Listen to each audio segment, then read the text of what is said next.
Good evening. മാറ്റിനി വെബിനാറിലേക്ക് എല്ലാവർക്കും ഒരിക്കൽ കൂടി സ്വാഗതം. വളരെ പ്രധാനപ്പെട്ട ഒരു വിഷയം, പ്രത്യേകിച്ച് മദ്യപാനവുമായിട്ടൊക്കെ ബന്ധപ്പെട്ട് ബുദ്ധിമുട്ടുകൾ അനുഭവിക്കുന്ന കുടുംബങ്ങൾക്കും വ്യക്തികൾക്കും അവർക്ക് ആശ്വാസകരമായ ഒരു പിന്തുണ ലഭിക്കുക, മദ്യപാനത്തിൽ നിന്നും മാറി മുന്നോട്ട് പോകാനൊക്കെ ഗുണപ്രദമായ രീതിയിലുള്ള ഒരു ഓർഗനൈസേഷനാണ് AA എന്ന് പറയുന്നത്. അമേരിക്കയിൽ നിന്ന് സ്റ്റാർട്ട് ചെയ്ത് കേരളത്തിലൊക്കെ വളരെ സജീവമായി പ്രവർത്തിക്കുന്ന ഒരു രംഗമാണ് ആൽക്കഹോളിക് അനോണിമസ്. വ്യക്തികളെ പരസ്പരം പരിചയപ്പെടുമ്പോഴൊക്കെ അവർ ഉപയോഗിക്കുന്ന ചില കോഡുകളൊക്കെ വളരെ പ്രധാനപ്പെട്ടതാണ്. എനിവേ, ഇന്ന് ആ വിഷയത്തെക്കുറിച്ച് നമുക്കറിയാം, നമ്മളുടെ സമൂഹത്തിലെ കാർന്ന് തിന്നുന്ന ഒരു വലിയ രോഗം തന്നെയാണ്. രോഗമാണെന്ന് പറയാമോ, വിനോദമാണെന്ന് പറയാമോ എന്നൊന്നും ചോദിച്ചാൽ കൃത്യമായിട്ട് മറുപടി പറയാൻ പറ്റത്തില്ലെങ്കിലും, പക്ഷെ ഇന്ന് ഒരുപക്ഷെ സർക്കാർ പോലും അതിനെ പ്രോത്സാഹിപ്പിക്കുന്ന രീതിയിലുള്ള ഒരു രീതി നമ്മൾ കാണുന്നു. അപ്പം അതുകൊണ്ട് തന്നെ ഇത് വളരെയധികം പ്രാധാന്യമുള്ളൊരു വിഷയമാണ്. ഈ വിഷയത്തെക്കുറിച്ച് നമ്മളോട് സംസാരിക്കുന്നത് റോയ് സാറാണ്. റോയ് സാറ് കോട്ടയം തലവലപ്പറമ്പ് സ്വദേശിയാണ്. മാസ്റ്റർ ഓഫ് സോഷ്യൽ വർക്കിന് ശേഷം കൗൺസിലിംഗ്, ലൈഫ് കോച്ചിങ്ങിനുള്ള മേഖലകളിൽ വർക്ക് ചെയ്യുന്നു. മാറ്റിനി വെബിനാറിനെ സംബന്ധിച്ചോളം ആദ്യകാലം മുതൽ റോയ് സാർ നമ്മളോട് കൂടെയുണ്ട്. അനേകം ക്ലാസ്സുകൾ സാറ്, പ്രത്യേകിച്ച് പേഴ്സണാലിറ്റി ബേസ്ഡുള്ള ക്ലാസ്സുകൾ സാർ എടുത്തിട്ടുണ്ട്. സോ ഇന്ന് നിങ്ങളെല്ലാവരുടെയും പേരിൽ റോയ് സാറിനെ ഞാൻ ഇതിലേക്ക് ക്ഷണിക്കുകയാണ്. So Roy sir, you are welcome. Matinee വെബിനാറിലെ എല്ലാ സുഹൃത്തുക്കൾക്കും നമസ്കാരം. ഇന്ന് ഞാൻ നിങ്ങളുമായി ഷെയർ ചെയ്യാൻ ഉദ്ദേശിക്കുന്നത് AI കൂട്ടായ്മയെ കുറിച്ച് എനിക്ക് കിട്ടിയ അറിവ് നിങ്ങളോടൊന്ന് ഷെയർ ചെയ്യുന്നതിനും നിങ്ങളിൽ നിന്നും അതിൽ നിന്നും കുറെ കാര്യങ്ങൾ എനിക്ക് മനസ്സിലാക്കാൻ കഴിയുമെന്നുള്ള ഒരു വിശ്വാസത്തോടു കൂടിയാണ് ഞാൻ ഇതിലേക്ക് ഇറങ്ങിയത്. എനിക്ക് ഈ കൗൺസിലിംഗുമായി ബന്ധപ്പെട്ട് ഈ മദ്യപാനാസക്തിയിൽ അടിമയായ വ്യക്തിയുടെ കുടുംബജീവിതം തകരാറായി കഴിഞ്ഞ് വീണ്ടും ട്രീറ്റ്മെന്റ് കഴിഞ്ഞ് അദ്ദേഹം നോർമലാണെന്ന് പറയപ്പെടുന്ന അവസരത്തിൽ അദ്ദേഹത്തോടൊപ്പം താമസിക്കുവാൻ സമ്മതിക്കാത്ത ഭാര്യമാരും അവരുടെ വീട്ടുകാരും അവരും ഒക്കെ ഒരു പ്രോപ്പർ കൗൺസിലിങ്ങിലൂടെ ബന്ധപ്പെടുത്താനുള്ള ശ്രമങ്ങൾ നടത്തിയതിൽ നിന്നും ഞാൻ മനസ്സിലാക്കിയ കുറെ കാര്യങ്ങളും, അതുപോലെ തന്നെ വർഷങ്ങളായി മദ്യത്തിന് അടിമയായി കുടുംബജീവിതവും കുടുംബം എല്ലാം നശിച്ച് ഇതിന് മാത്രം ഇറങ്ങിത്തിരിച്ച ഒരു വ്യക്തി വീണ്ടും പൂർണ്ണനായി സമൂഹത്തിൽ ഒരു നല്ല വ്യക്തിയായി ജീവിക്കാൻ തുടങ്ങിയപ്പോൾ അദ്ദേഹത്തിനോടുള്ള ചില സഹവർത്തിത്വം കൊണ്ടും കാര്യങ്ങൾ കൊണ്ടും കുറെ കാര്യങ്ങളൊക്കെ ഞാൻ മനസ്സിലാക്കുകയും ചെയ്തതോടുകൂടിയാണ് എനിക്ക് ഈ ആൽക്കഹോളിക് അനോണിമസിനെ കുറിച്ചുള്ള കൂടുതൽ വിവരങ്ങൾ അറിയുവാൻ കഴിഞ്ഞിട്ടുള്ളത്. ഈ മദ്യാസക്തി എന്ന് പറയുന്നത് ഒരു രോഗമാണെന്ന് വേൾഡ് ഹെൽത്ത് ഓർഗനൈസേഷൻ പറഞ്ഞിട്ടുണ്ട്. അതനുസരിച്ചുള്ള ചികിത്സാവിധികളാണ് ഇന്നിപ്പോൾ പല ലഹരി വിമോചന കേന്ദ്രങ്ങളിലും ഒക്കെ നടക്കുന്നത്. ആൽക്കഹോൾ ദഹിപ്പിക്കുവാൻ കഴിവുള്ള ഒരു ഇതായിട്ട് വരുമ്പോഴാണ് അതിന് അടിമയാകുന്നത് എന്ന് പണ്ട് ആദ്യമേ ആരോ കണ്ടുപിടിക്കപ്പെട്ടിട്ടുണ്ട്. പിന്നെ അതുപോലെ തന്നെ സാമൂഹ്യമായ സാഹചര്യങ്ങളും കമ്പനി കൂടാനുള്ള സാഹചര്യങ്ങൾ, ഉള്ളിലുള്ള വ്യാകുലത, ആശങ്ക, വിഷാദം, അപകർഷതാബോധം ഇവയൊക്കെയാണ് ഇതിന് കാരണമെന്നും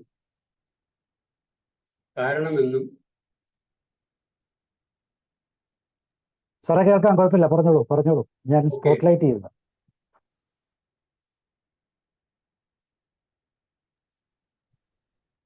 കാരണമെന്നും വ്യക്തിത്വ വികസനത്തിന്റെ മുരടിപ്പുകളാണ്, പാളിച്ചകളാണെന്ന് ഫ്രോയിഡ് വരെ പറഞ്ഞിട്ടുണ്ട്.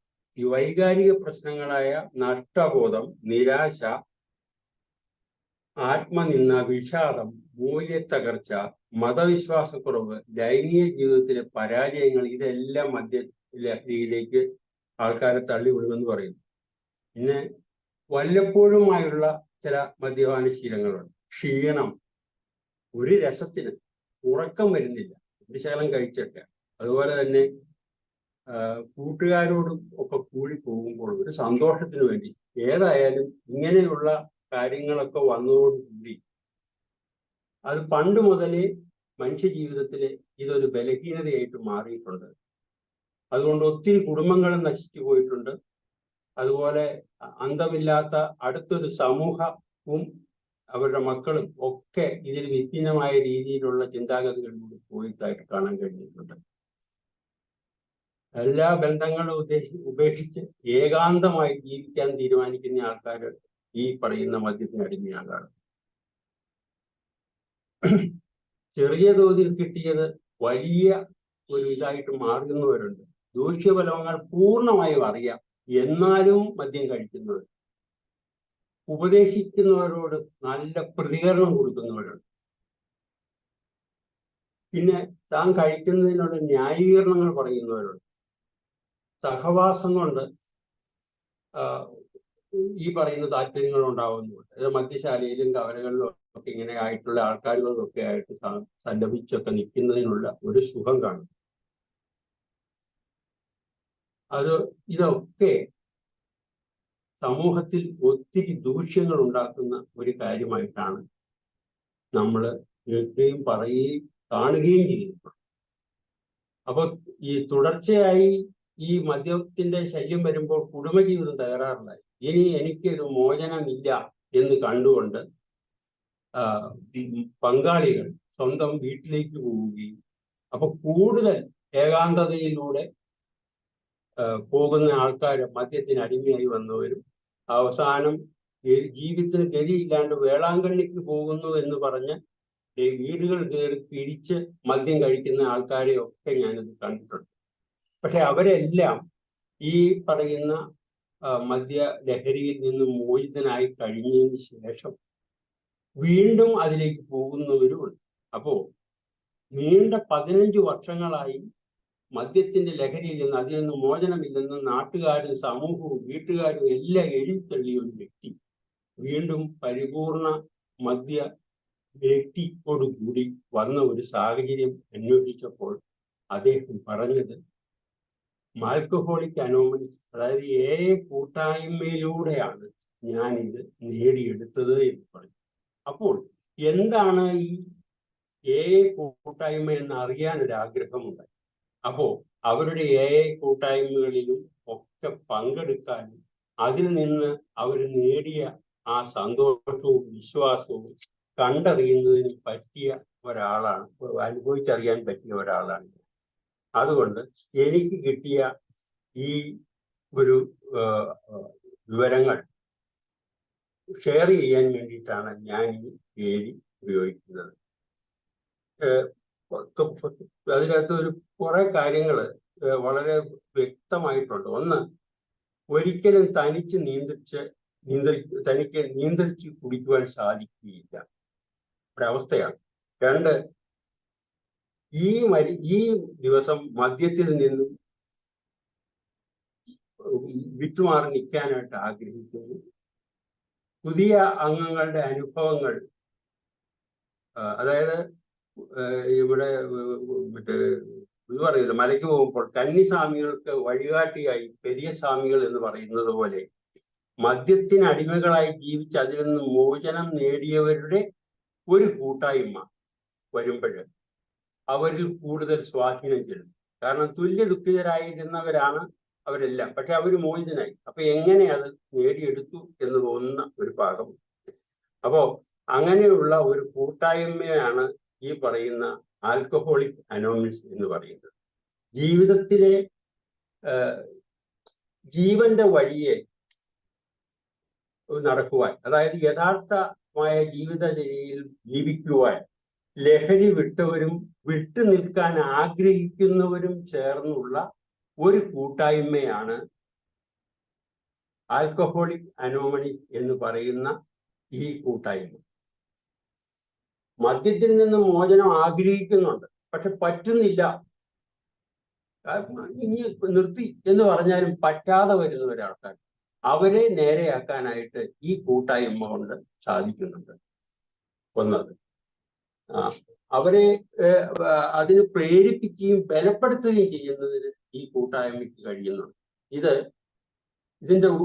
ഇതിന് കാരണമായ ഈ സംഭവം അമേരിക്കയില് 2 മദ്യപാന ശീലം ഉണ്ടായിരുന്ന മിസ്റ്റർ ബില്ലെന്നും മിസ്റ്റർ ബോബ് എന്നുമുള്ള 2 മദ്യാസക്തിയിലൂടെ ജീവിച്ച് ജീവിതം താറുമാറായ അവര് കണ്ടുപിടിച്ച കാര്യങ്ങൾ ഒരു പുസ്തക രൂപത്തിൽ പബ്ലിഷ് ചെയ്തതാണ് ഈ ആൽക്കഹോളിക് അനോമലീസ് എന്ന് പറയുന്ന പുസ്തകം. അത് പല ഭാഷകളിലേക്ക് പരിഭാഷപ്പെടുത്തിയിട്ടുണ്ട്. പലരും പല ഇതിലും അത് വായിക്കാനും ഒക്കെ കിട്ടിയിട്ടുണ്ട്. അതിൽ നിന്നൊക്കെ ചില ആൾക്കാർക്ക് ഇതിൽ നിന്നുള്ള ഉത്തേജനങ്ങളും ഇതും കിട്ടിയിട്ടുമുണ്ട്. അപ്പോ അതിനെ ബലപ്പെടുത്താൻ വേണ്ടിയിട്ട് അവര് 12 കാര്യങ്ങളാണ് ഈ കാര്യത്തിൽ ഉൾക്കൊള്ളിച്ചിരിക്കുന്നത്. ഒന്ന്, ജീവിതകലയിൽ നിന്ന് മറ്റേ ശൈലിയിൽ ക്രമീകരണങ്ങൾ വരുത്തുന്നതിന് വേണ്ടി സഹായിക്കുക എന്ന് പറയുന്നതാണ് ഇതിനകത്തെ പ്രധാനമായ തത്വം. അപ്പൊ അതിന് അവർ പറയുന്നത് എന്താന്ന് വെച്ച് കഴിഞ്ഞാൽ, ആദ്യമേ മനസ്സിലാക്കേണ്ടത് എന്താന്ന് വെച്ചാൽ, ജീവിതത്തിന് മാറ്റാൻ പറ്റാത്തവയെ അംഗീകരിക്കുകയും മാറ്റാൻ പറ്റുന്നവയെ മാറ്റുകയും ചെയ്യുവാനുള്ള ഒരു നിശ്ചയം, ദൃഢനിശ്ചയം എടുക്കുകയാണ് ഇതിനകത്ത് ഏറ്റവും പ്രധാനപ്പെട്ട കാര്യമായി പറയുന്നത്. മാറ്റാൻ പറ്റാത്ത പല കാര്യങ്ങളുണ്ട്. അത് എൻ്റെ ജീവിതത്തിൽ നിന്ന് അത് മാറ്റാൻ പറ്റുകയില്ല എന്ന് ബോധ്യമുണ്ട്. അത് അംഗീകരിക്കുക. ഇപ്പൊ ഉദാഹരണത്തിന് പറയുക, വിക്ക്, സ്റ്റാമറിങ്ങിട്ടുണ്ട്, വിക്ക്, അത് ജീവിതത്തിന്റെ ഭാഗമായി, അത് മാറ്റാൻ പറ്റുകയില്ല. പക്ഷെ അത് അത് ഞാൻ അംഗീകരിച്ചാൽ അതിനെ നേരിടാനും അത് വേണ്ട രീതിയിൽ ഉപയോഗിക്കുവാനുമായിട്ടുള്ള ഈ ബലഹീനത നമുക്ക് പറ്റും. നമുക്കറിയാം, EMS നമ്പൂതിരിപ്പാട്, അങ്ങനെ പല ആൾക്കാരുമുണ്ട്. അപ്പൊ അത് അംഗീകരിച്ചു, എനിക്ക് വിക്കുണ്ട്, അത് ഞാൻ അംഗീകരിച്ചു, അതിലൂടെ ഞാൻ കാര്യങ്ങൾ നേടുമെന്ന് അദ്ദേഹം തെളിയിച്ചിരിക്കും. അതാണ് മാറ്റാൻ മാറ്റാത്തവയെ അംഗീകരിക്കും. മാറ്റാൻ പറ്റുന്നു എന്ന് പറയുന്നത് എൻ്റെ സ്വഭാവവിശേഷം. ഞാൻ ലഹരിക്ക് അടിമയാണ്. ഞാൻ ഇത് കഴിച്ചു കഴിഞ്ഞാൽ ഉണ്ടാകുന്ന പ്രത്യാഘാതങ്ങൾ സോഷ്യൽ ലൈഫിലും എൻ്റെ കുടുംബജീവിതത്തിലും എല്ലാം ബുദ്ധിമുട്ടുകൾ ഉണ്ടാക്കുന്നുണ്ട് എന്ന് ഞാൻ തിരിച്ചറിഞ്ഞാൽ ഇത് ഞാൻ മാറ്റും എന്നുള്ള തീരുമാനമെടുക്കുക. ഇതാണ് കൂട്ടായ്മയുടേതായ പ്രധാനമായ ഒരു കാര്യം. ഞാൻ ഒന്നുകൂടെ പറയാം, മാറ്റാൻ പറ്റുന്നവയെ മാറ്റാൻ ശ്രമിക്കുകയും മാറ്റാൻ പറ്റാത്തവയെ അംഗീകരിക്കുകയും. ഓക്കെ. അപ്പോൾ 1939 ഈ ബുക്ക് പബ്ലിഷ് ചെയ്തത്. അതിനുശേഷം വർഷങ്ങൾക്ക് ശേഷമാണ് ഇത് ഡി അഡിക്ഷൻ സെന്ററുകളും മറ്റതും ഒക്കെ ആയിട്ട് ബന്ധപ്പെട്ട് ഇങ്ങനെ ഒരു കൂട്ടായ്മ വരികയാണുണ്ടായത്. അപ്പൊ അതിനു മുമ്പ് ഒരു കാര്യം പറയാനുള്ളത് എന്ന് വെച്ചാൽ, നമ്മുടെ ഈ മദ്യാസക്തിയിൽ നിന്ന് ചികിത്സ കഴിഞ്ഞ് പല ആൾക്കാരും ജീവിതം അവസാനിപ്പിച്ചവരുണ്ട്, വീണ്ടും നിരാശരായി കഴിയുന്നവരുണ്ട്. അങ്ങനെയുള്ള ആൾക്കാരെ ഒക്കെ ഒന്ന് നേരെയാക്കി എടുക്കുവാൻ ഈ കൂട്ടായ്മയ്ക്ക് പറ്റും. ഇപ്പോൾ എനിക്ക് തന്നെ അറിയാവുന്ന കാര്യങ്ങളുണ്ട്. മദ്യപിച്ച് നടന്നു, വിവാഹ ജീവിതം ഒക്കെ കഴിഞ്ഞ് അവസാനം ഒരു ട്രീറ്റ്മെന്റോ എങ്ങനെയൊക്കെ നടത്തി മദ്യത്തിൽ നിന്ന് മോചിതനായി കഴിഞ്ഞപ്പോൾ അദ്ദേഹം സ്വന്തം ഭാര്യയോട് പറഞ്ഞു, എനിക്ക് ഇനി ജീവിക്കണമെന്നില്ല, നമുക്ക് ജീവിതം അങ്ങ് അവസാനിപ്പിച്ചാലോ എന്നൊരു ചോദ്യം. അപ്പോൾ ഭാര്യ പറഞ്ഞു, ഞാൻ ജീവിച്ച് കഴിഞ്ഞ് ജീവിതം അവസാനിപ്പിക്കാതെ എനിക്ക് ജീവിച്ച് മതിയായിട്ട്, അതുകൊണ്ട് ഞാൻ തയ്യാറാവില്ല എന്ന് അദ്ദേഹം പറഞ്ഞു. അപ്പോൾ എന്നാലും ഇപ്പൊ ഞാനില്ലെങ്കിലും നിന്റെ വേണ്ടപ്പെട്ട ആൾക്കാരുകളൊക്കെ നോക്കിക്കോളൂ, കാരണം ഞാൻ ഒത്തിരി നശിപ്പിച്ചു കളഞ്ഞു, ഞാൻ ജീവിച്ചിരിക്കുന്നത് നിനക്കൊരു ബുദ്ധിമുട്ടാണ് എന്ന് പല പ്രാവശ്യവും പറഞ്ഞിട്ടുമുണ്ട്. പക്ഷെ ഇത് പറയുന്നത് എപ്പോഴാ? അദ്ദേഹം സൂയിസൈഡ് ചെയ്ത ആ അവസരത്തിലാണ് എന്നോട് ഈ കാര്യങ്ങളൊക്കെ ചോദിച്ചത്. എനിക്ക് ഇതിനായിരുന്നു എന്ന് എനിക്ക് മനസ്സിലായില്ലല്ലോ എന്നോർത്ത് ആ സ്ത്രീ കരയുന്ന സമയത്ത് ആണ് എനിക്കിത് ശരിക്ക് ബോധ്യം വന്നത്. അപ്പോ ഇങ്ങനെയുള്ള അവസരത്തില് ഒരു കൈത്താങ്ങായി നിൽക്കുവാൻ ഈ പറയുന്ന ആൽക്കഹോളിക് അനോമലി ഗ്രൂപ്പിന് പറ്റും. അവരതിനകത്ത് പറയുന്ന 12 കാര്യങ്ങൾ. ഒന്ന്, അതെങ്ങനെയാണെന്ന് നമുക്കൊന്ന് നോക്കാം. ഒന്ന്, ഞാൻ മദ്യത്തിന് പരിപൂർണ അടിമയാണ് എന്ന് മനസ്സിലാക്കി. ഓക്കെ, ഞാൻ അടിമയാണ്, അതെനിക്ക് മാറ്റാൻ പറ്റുന്നില്ലാത്ത ഒരവസ്ഥയിലേക്ക് വന്നിരിക്കുന്നു, ഇതെനിക്ക് മാറ്റണം എന്നൊരാഗ്രഹം ഉള്ളിൽ ഉണ്ടാകുക എന്ന് പറയുന്നതാണ് പ്രധാനപ്പെട്ട ഒരു കാര്യം. അത് വന്നു കഴിഞ്ഞാൽ ഈ വന്നു കഴിഞ്ഞാൽ അതിന് ഉള്ളൊരു തുടക്കമായി ഇതിൽ നിന്നും പോയി അതിനുള്ള സപ്പോർട്ട് കൊടുക്കുന്നതാണ് ഈ പറയുന്ന കൂട്ടായ്മയുടെ പ്രധാന കാര്യം. അപ്പൊ എന്നാന്ന് വെച്ചാൽ അപകടങ്ങൾ ക്ഷണിച്ചു വരുത്തുന്നതാണ് ഈ പ്രവണത കൊണ്ട്. വാഗ്ദാനങ്ങൾ പാലിക്കാൻ പറ്റാതെ വരുന്നു, പലരെയും വഞ്ചിച്ചിട്ടുണ്ട്, കടങ്ങൾ അടച്ചു തീർക്കാൻ കഴിഞ്ഞിട്ടില്ല, സഹായത്തിന് മറ്റുള്ളവർക്ക് വേണ്ടി ആശ്രയിക്കേണ്ടി വരുന്നുണ്ട്. ഇതെല്ലാം ഇതിനകത്ത് ചില ഘടകങ്ങളാണ് ഇതിനെക്കുറിച്ച് ചിന്തിക്കാനുള്ള അവസരങ്ങൾ വരുന്നത്. അപ്പോ അങ്ങനെ തയ്യാറായി വരുന്ന ഒരാള് അതെനിക്ക് മാറ്റണം എന്നൊരു ബോധമുണ്ടാക്കുന്ന അവസരമാണ് ഒന്നാമത്തെ ഒരു ഭാഗം. രണ്ടാമതായി വരുന്നത് എന്താണെന്ന് വെച്ചാൽ പ്രത്യാശ. നല്ല ജീവിതത്തിലേക്ക് വരാൻ ഒരു ശക്തി വരണം, അതിനു വേണ്ടിയിട്ടുള്ള ഒരു കാര്യമാണ് രണ്ടാമത്തെ. അതായത് ഇപ്പൊ എൻ്റെ അവസ്ഥ ഇങ്ങനെയാണ്, എനിക്കിത് മാറ്റിയെടുത്തൊരു നല്ല ജീവിതം നയിക്കണം, അതിന് വേണ്ട സഹായങ്ങൾ വേണം, അതിന് എൻ്റെ കൂട്ടായ്മ അല്ലെങ്കിൽ മറ്റുള്ളവരുടെ സഹായം കിട്ടും എന്നുള്ള ഒരു ഭാഗമാണ് രണ്ടാമത്തെ. മൂന്നാമതായി വരുന്നത് എൻ്റെ നിശ്ചയങ്ങളും ഞാൻ മാറ്റണമെന്നുള്ള കാര്യങ്ങളും എൻ്റെ അവസ്ഥകളും എല്ലാം ഞാൻ മനസ്സിലാക്കി കഴിഞ്ഞിട്ട് അതിൽ നിന്നൊരു മോചനം ആണ് ഞാൻ ആഗ്രഹിക്കുന്നത്. എൻ്റെ ജീവിതം തന്നെ അത് മനസ്സിലാക്കുക. അപ്പൊ എനിക്കിത് മാറ്റണമെന്നൊരാഗ്രഹം വന്നു. രണ്ടാമത് ആ നിശ്ചയ ആഗ്രഹങ്ങളും എൻ്റെ ജീവിതത്തില് ദൃഢപ്പെടുത്തി അത് ഞാൻ മനസ്സിലാക്കി വെച്ചു മാറ്റണം എന്നുള്ള കാര്യത്തിൽ. ഓക്കെ, അത് കഴിഞ്ഞ് മൂന്നാമതായിട്ട് വരുന്ന ഒരു കാര്യമാണ് ഈ ആഗ്രഹങ്ങളും ഇതും എൻ്റെ ജീവിതത്തിൽ പ്രായോഗികമാക്കണം എന്ന് പറയുന്ന ഭാഗം. അപ്പോ അത്രയും കാര്യങ്ങൾ കഴിഞ്ഞാൽ നാലാമതായിട്ട് വരുന്ന ഒരു കാര്യം എന്താണെന്ന് വെച്ച് കഴിഞ്ഞാൽ, കഴിഞ്ഞ കാല ജീവിതത്തില് എൻ്റെ ധാർമ്മിക നിലവാരം എന്തായി, ആ ധാർമ്മിക നിലവാരമാണ് എന്താണെന്ന് ഞാൻ തിരിച്ചറിയാനുള്ള ഒരു ശ്രമമാണ് നാലാമത്തെ കാര്യമായി. അതൊരു ആത്മപരിശോധനയാണ് അതിനെക്കുറിച്ച്. അഞ്ചാമത്, എനിക്ക് ഈ ആത്മപരിശോധനയിൽ കിട്ടിയതായ കാര്യങ്ങളും തെറ്റുകളും എനിക്ക് സംഭവിച്ചിട്ടുള്ള കാര്യങ്ങളും എല്ലാം ഞാൻ ഏറ്റുപറയുകയാണ്. എനിക്ക് ഇന്നതുപോലെ ആയിരുന്നു, ഞാൻ ഇന്നതുപോലെ ചെയ്തു, ഞാൻ അതുപോലെ ചെയ്തു, അതെനിക്ക് ഇതായി വന്നു എന്നുള്ള വിവരങ്ങൾ ഈ കൂട്ടായ്മയിൽ വിളിച്ചു പറയും. അങ്ങനെ പറയുക എന്ന് പറയുന്നതാണ് അടുത്ത കാര്യം. അപ്പോ ഈ പറയുന്ന അഞ്ചാമത്തെ തെറ്റുകൾ ഏറ്റുപറയുന്നു. ആറാമതായിട്ട് പറയുന്നത് എന്നാന്ന് വെച്ചാൽ സ്വഭാവ വൈകല്യങ്ങൾ ഈ പറയുന്ന സ്വഭാവ വൈകല്യങ്ങൾ മാറ്റുന്നതിന് എന്നെ സഹായിക്കണം, ഞാൻ അത് മാറ്റും എന്നൊരു തീരുമാനം എടുക്കുകയാണ് അടുത്തത്. അപ്പോ എനിക്ക് ഈ തെറ്റുകളെല്ലാം മാറ്റിത്തരണമേ, ഞാൻ അതിൽ നിന്നെല്ലാം മോചിതമാകണമേ, എൻ്റെ പഴയ കാര്യങ്ങളിൽ നിന്നെല്ലാം മാറണമേ എന്ന ഒരു വിശ്വാസത്തോടു കൂടി എന്തോ ദൈവികമായ ശക്തിയോ അവരോട് പറയുകയാണ്, എനിക്കിതൊന്നും മാറ്റിത്തരണമെന്ന ആഗ്രഹമുണ്ട്, അത് മാറ്റിത്തരണമേ എന്ന് അകമൊഴിഞ്ഞ് പ്രാർത്ഥിക്കുന്നു എന്ന് പറഞ്ഞാൽ അത്രമാത്രം അദ്ദേഹം അതിനു വേണ്ടി തയ്യാറാകുന്നു എന്ന് വേണം അത് മനസ്സിലാക്കാൻ. ഓക്കെ,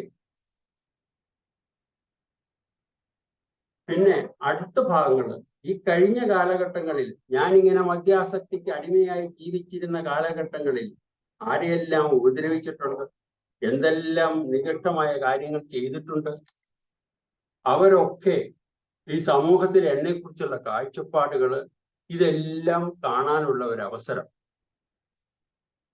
അത് ഭയങ്കരമാണ്. അപ്പൊ അങ്ങനെ ആലോചിച്ച് വരുമ്പോഴത്തേക്ക് ഇനി ഞാൻ അവരുടെ മുഖത്തൊക്കെ എങ്ങനെ നോക്കും, അതൊരു വലിയ വിഷയമാണ്. അത് എങ്ങനെ ഞാൻ മാറ്റിയെടുക്കും, ഈ കാഴ്ചകളെല്ലാം ഉള്ളിലേക്ക് വരികയാണ്. ആവശ്യമില്ലാതെ ഭാര്യയെ ഉപദ്രവിച്ച കാര്യങ്ങൾ, അയൽവക്കക്കാരോട് മക്കളോട് പെരുമാറിയ വിവരങ്ങൾ, ഇതെല്ലാം എൻ്റെ സുഖത്തിന് വേണ്ടിയിട്ട് മാത്രമാണ് ഞാനിങ്ങനെയൊക്കെ, ഇതെല്ലാം ഞാൻ ചെയ്തല്ലോ എന്നുള്ള ആ ഒരു ഭാഗം ഉള്ളിലേക്ക് ബോധമായി വരുന്നതാണ് ആ കാര്യം. അപ്പോൾ അതുപോലെ തന്നെ ഒമ്പതാമതായി പറയുന്നത് മറ്റുള്ളവരുടെ ഈ കാലഘട്ടങ്ങളിൽ മറ്റുള്ള വികാരങ്ങളെ മുറിപ്പെടുത്തുകയോ എമോഷണലായിട്ട് മുറിപ്പെടുത്തുന്ന സംഭവങ്ങൾ ഉണ്ടാവാം. മുറിപ്പെടുത്തുകയും അവരെ വേദനിപ്പിക്കുകയും ചെയ്യുന്ന സാഹചര്യങ്ങൾ നേരിട്ട് കാണുന്നു. അപ്പൊ ഞാൻ ഇന്നുപോലെ അന്ന് ഇന്നുപോലെ കാണിച്ചല്ലോ, അത് അവരെന്തോ ഒരു ബുദ്ധിമുട്ട് കാണും എമോഷണലായിട്ട്. എനിക്ക് തോന്നിയ ഇത് കൂടാതെ അവരെന്തുമാത്രം വിഷമിച്ച് കാണും, ഇതൊന്നും നേരത്തെ ശ്രദ്ധിക്കപ്പെട്ടു അത് കാണും എന്ന് പറയുമ്പോൾ അവരെ ആ പറയുന്ന കാഴ്ചപ്പാടിൽ ഒരു പ്രൊട്ടക്ഷൻ കൊടുക്കാനും സമാധാനിപ്പിക്കാനും ഞാനും ഒക്കെ ഇങ്ങനെ ആയിരുന്നു, പക്ഷെ ഞാൻ അതെല്ലാം മാറ്റിയെടുത്തു എന്ന് പറയുമ്പോൾ ഒരു ആത്മവിശ്വാസം ഈ മദ്യപാനിക്ക് ഉണ്ടാവുകയാണ് ഈ പറയുന്ന ഒമ്പതാമത്തെ പടിയില്. അപ്പോ ഈ തെറ്റുകളെ തുറന്ന് സമ്മതിക്കുകയും അത് പരിഹരിക്കാൻ വേണ്ടി ഇറങ്ങിത്തിരിക്കുകയും ചെയ്യുന്ന ആളുടെ ഒരു മാനസികാവസ്ഥയാണ് പത്താമതായിട്ട് നമ്മൾ ഇതിനകത്ത് കാണുന്നത്.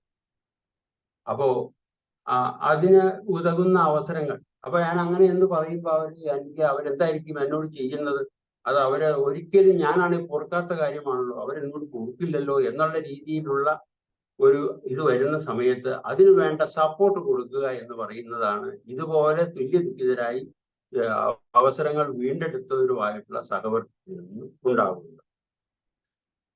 അപ്പോ ഒരു ദൃഢമായ ബന്ധം സ്ഥാപിച്ചുകൊണ്ട് ഈ വക കാര്യങ്ങൾ മറ്റുള്ളവരുടെ ഉണ്ടായ വികാരങ്ങളും മറ്റതെല്ലാം ക്ഷമിച്ചു എന്ന് അവരെ കൊണ്ട് പറയിപ്പിക്കാനും അത് പറയുന്നതിനുള്ള അവസരങ്ങൾ ഉണ്ടാക്കുന്നതിന് ഈ വ്യക്തിയെ തയ്യാറാക്കുകയാണ് 11ാമതായി ചെയ്യുന്ന മറ്റൊരു കാര്യം. അപ്പോ ഇത്രയൊക്കെ ആയിക്കഴിഞ്ഞാൽ, അപ്പൊ ഒരാൾ വന്ന് ക്ഷണിച്ചു കഴിഞ്ഞാൽ ആ ക്ഷണം സ്വീകരിക്കുന്നു, രണ്ടാമത് അതിൽ പോയി പങ്കെടുക്കുന്നു. അപ്പൊ പങ്കെടുത്തു കഴിഞ്ഞാൽ അതിൽ നിന്നുണ്ടാകുന്ന നിർവൃതി അനുഭവിക്കുന്നു. അവിടെ ഒരു കൂട്ടായ്മ വരുന്നു, എല്ലാവരും ഈ പറയുന്ന നമ്മളെ സഹായിക്കുന്നു. അതുപോലെ തന്നെ ഇതുപോലുള്ള ആൾക്കാരെ ഇനിയും നമുക്ക് എല്ലാവർക്കും കൂടി സമാധാനിപ്പിക്കാൻ പറ്റും. അതുപോലെ തന്നെ പൂർണ്ണമായ വിശ്വാസത്തോടു കൂടി ഈ വക കാര്യങ്ങളെല്ലാം മുന്നോട്ട് കൊണ്ടുപോകാൻ സഹായിക്കുന്ന ഒരു ഗ്രൂപ്പ് എനിക്കുണ്ടെന്നും എല്ലാം തോന്നുന്ന ഒരു സാഹചര്യത്തിലേക്ക് വരികയും അത് ആത്മവിശ്വാസത്തോടെ ഇനിയും ഇതുപോലെ ബുദ്ധിമുട്ട് അനുഭവിക്കുന്നവരെ എല്ലാം നമുക്ക് നേരെയാക്കണമെന്ന് അവരോടൊപ്പം ചിന്തിക്കുകയും ചെയ്യുന്ന ഒരു വ്യക്തിത്വത്തിന് ഉടമയാവുകയും ചെയ്യുന്ന ഒരവസരമാണ് ഈ പറയുന്ന ആൽക്കഹോളിക് അനോമലി എന്ന് പറയുന്ന 12 സ്റ്റെപ്പിലൂടെ ഇവിടെ നേടിയെടുക്കുന്നത്. ഞാൻ ഈ കൂട്ടായ്മയിലൊക്കെ പങ്കെടുക്കുമ്പോൾ പറഞ്ഞിട്ടുണ്ട്, ഞാൻ ഇന്നപോലെ ഒരു മദ്യപാനിയായിരുന്നു, അപ്പോൾ അതില് ഞാൻ അതങ്ങനെ ഇന്നോനൊക്കെ കാണിച്ചിട്ടുണ്ടായിരുന്നു, അത് ഇങ്ങനെ കാണിച്ചു, അത് ഓർക്കുമ്പോൾ എനിക്ക് വലിയ ബുദ്ധിമുട്ടുകളാണ്, ഞാൻ അതെല്ലാം പരിഹരിച്ചു, അതെല്ലാം വീണ്ടെടുത്തു.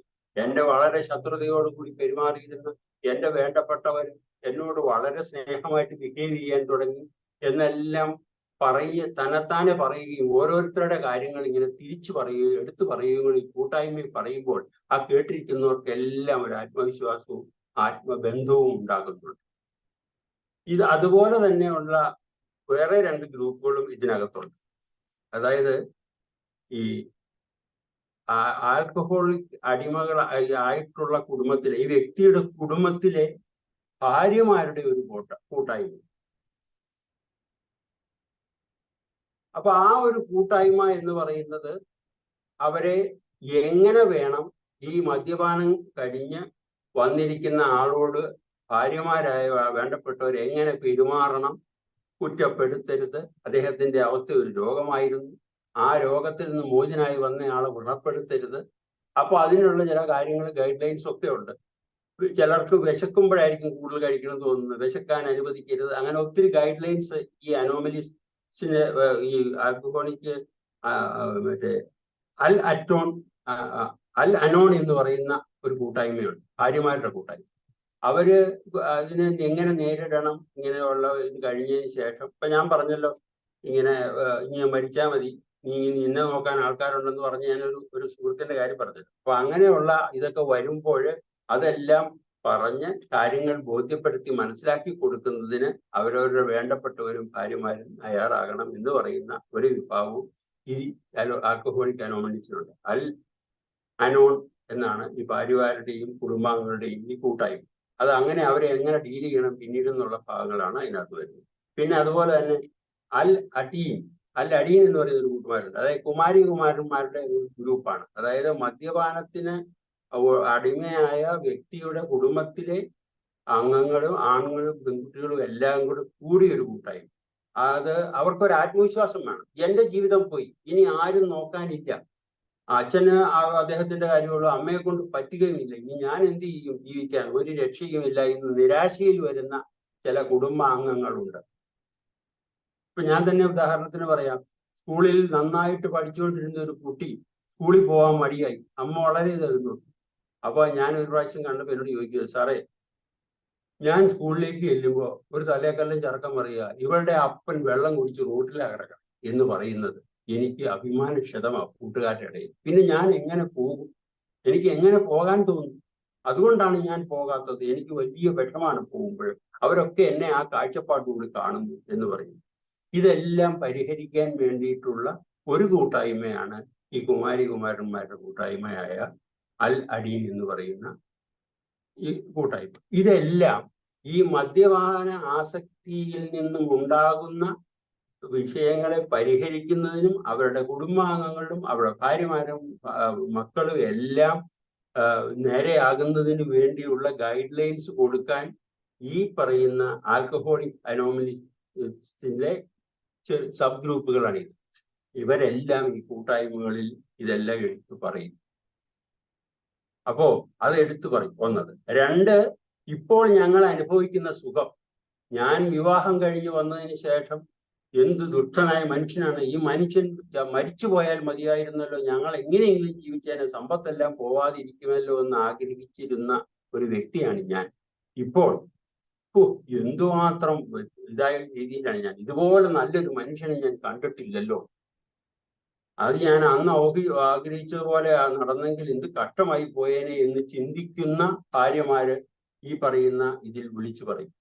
ഇത്രയും നല്ലൊരു മനുഷ്യനായിരുന്നു എൻ്റെ ഭർത്താവെന്ന് അറിയാൻ കഴിഞ്ഞത് ഇപ്പോഴാണ്. നിങ്ങളൊക്കെ ഇത് മനസ്സിലാക്കണം. ഇതെല്ലാം മദ്യപാനം എന്ന മദ്യ ആസക്തി രോഗത്തിൽ നിന്ന് വരുന്ന കാര്യങ്ങളാണ് എന്ന് മറ്റുള്ളവരെ ബോധ്യപ്പെടുത്തി കൊടുക്കുന്നതിന് സഹായിക്കുന്ന ഒരു കാര്യമാണ് എന്ന് മനസ്സിലാക്കാൻ വേണ്ടിയിട്ടാണ് ഞാൻ ഇത് ഷെയർ ചെയ്യുന്നത്. അപ്പോ ആൽക്കഹോളിക് കൂട്ടായ്മ എന്ന് പറയുന്നത് ഒത്തിരി ഈ പറയുന്ന കാര്യങ്ങളിൽ സഹായകമാകുന്നുണ്ട്. ഒന്ന്, ഇങ്ങനെ ചികിത്സ കഴിഞ്ഞവരുടെ കൂട്ടായ്മ, അവര് തന്നെ ഇതുപോലെ മദ്യാസക്തിയിൽ കുടുംബജീവിതത്തിൽ ഒഴിഞ്ഞു കിടക്കുന്ന കുടുംബജീവിതത്തിലെ ആൾക്കാരെ ഈ ഗ്രൂപ്പിലേക്ക് ക്ഷണിച്ച് അവരെ ഇതിനകത്ത് ബന്ധപ്പെടുത്തി അങ്ങനെയുള്ള സമീപനങ്ങൾക്ക് വ്യത്യാസം വരും. അപ്പോ ഈ ഇങ്ങനെയുള്ള സമീപനങ്ങളിലൂടെ രക്ഷപ്പെട്ടു പോകുമ്പോൾ ഒരു പ്രത്യാശ ആ കുടുംബത്തിൽ ഉണ്ടാവുകയാണ്. എൻ്റെ ഭർത്താവും അല്ലെങ്കിൽ എൻ്റെ അച്ഛൻ അല്ലെങ്കിൽ എൻ്റെ കുടുംബത്തിൽ ഇന്നയാൾ നേരെയാകുമല്ലോ എന്നൊരു പ്രത്യാശ ഉണ്ടാക്കുന്നതിന് വളരെയധികം സഹായിക്കുന്ന ഒന്നാണ് ഈ ആൽക്കഹോളിക് അനോണിമസ് എന്ന് പറയുന്ന ഗ്രൂപ്പ്. അപ്പോ ഇതൊക്കെയാണ് ഞാൻ നിങ്ങളുമായിട്ട് ഷെയർ ചെയ്യാൻ ഉദ്ദേശിച്ച ഒരു കാര്യങ്ങൾ. പക്ഷെ പലർക്കും ഇതിൽ കൂടുതൽ കാര്യങ്ങൾ ഇതുമായിട്ട് ബന്ധപ്പെട്ട് അറിയാമായിരിക്കും. പക്ഷെ എങ്കിലും ഞാൻ മനസ്സിലാക്കിയപ്പോൾ ഇത് ഇത്രമാത്രം ഗുണകരമായ ഒരു കൂട്ടായ്മയാണല്ലോ എന്ന് മനസ്സിലാക്കാനും അതിലൂടെ മോചിതനായവരുടെ കാര്യങ്ങൾ പറയുകയും അവരെന്നോട് പറയുകയും ചെയ്യുമ്പോഴാണ് ഞാൻ ഈ കാര്യങ്ങൾക്ക് ഇത്രമാത്രം ഇതുണ്ടെന്നുള്ള വിവരം മനസ്സിലാക്കും. അപ്പൊ അത് മറ്റുള്ളവർ പലർക്കും അറിയാമായിരിക്കാം. അവർക്കും കൂടി ഒന്ന് ഷെയർ ചെയ്യുക വഴി ഇതിനെ കുറിച്ച് ചിന്തിക്കാനും ഇതുവഴി ഇതുവരെയുള്ള ആൾക്കാരുണ്ടെങ്കിൽ അവരെ അതിനുവേണ്ടി തയ്യാറാക്കുകയും ചെയ്യുന്നതിന് ഉപകരിക്കും എന്നുള്ളൊരു വിശ്വാസത്തോടു കൂടിയാണ് ഞാനിത് ഷെയർ ചെയ്യാൻ ഉദ്ദേശിച്ചത്. ഇത്രയൊക്കെയാണ് ഈ കാര്യത്തെക്കുറിച്ച് ഷെയർ ചെയ്യാൻ ഞാൻ ഇപ്പോൾ ഓർമ്മിക്കുന്നത്. നിങ്ങളുടെ വിലയേറിയ അഭിപ്രായങ്ങളും ഷെയറിങ്ങുകളും ഞാൻ ആഗ്രഹിക്കുന്നു.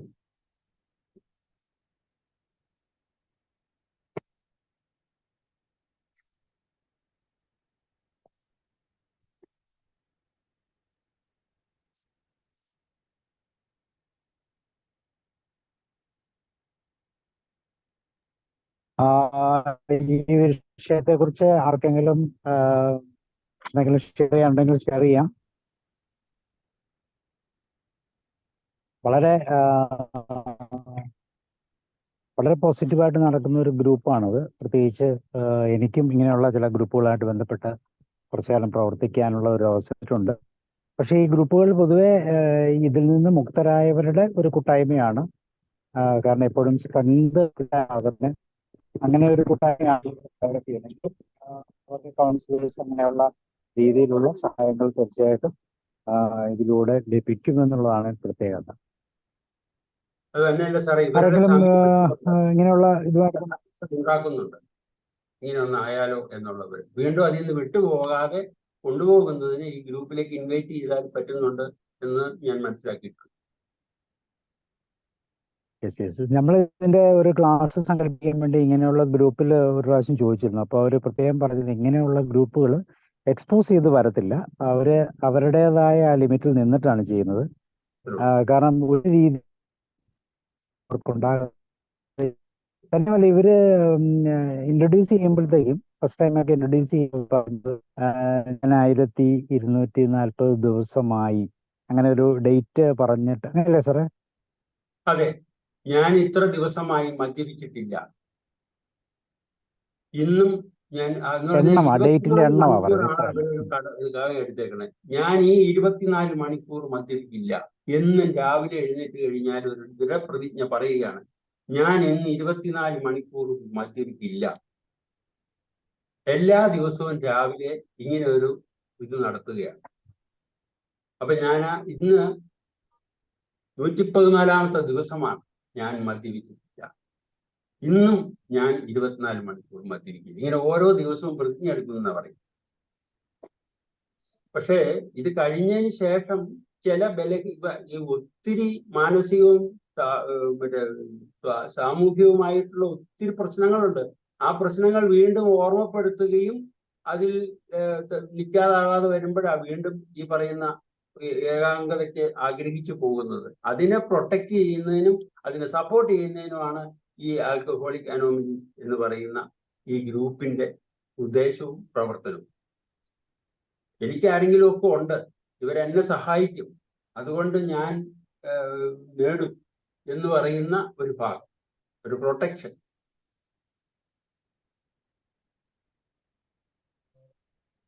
അത് തന്നെയല്ല, ഈ ഇപ്പൊ മദ്യപാനികളെ കുറിച്ച് ഉള്ള വേറൊരു കുഴച്ചില് എന്ന് പറയുന്നത്, മദ്യപാനി എന്ന് പറയുന്നത് മദ്യം കഴിച്ചിട്ടുള്ള അവരെ നേരിട്ടുണ്ട്. അതുകൊണ്ട് അവിടെ മാറി നിൽക്കുക എന്ന് പറയുന്ന ചില കാര്യങ്ങളുണ്ട്.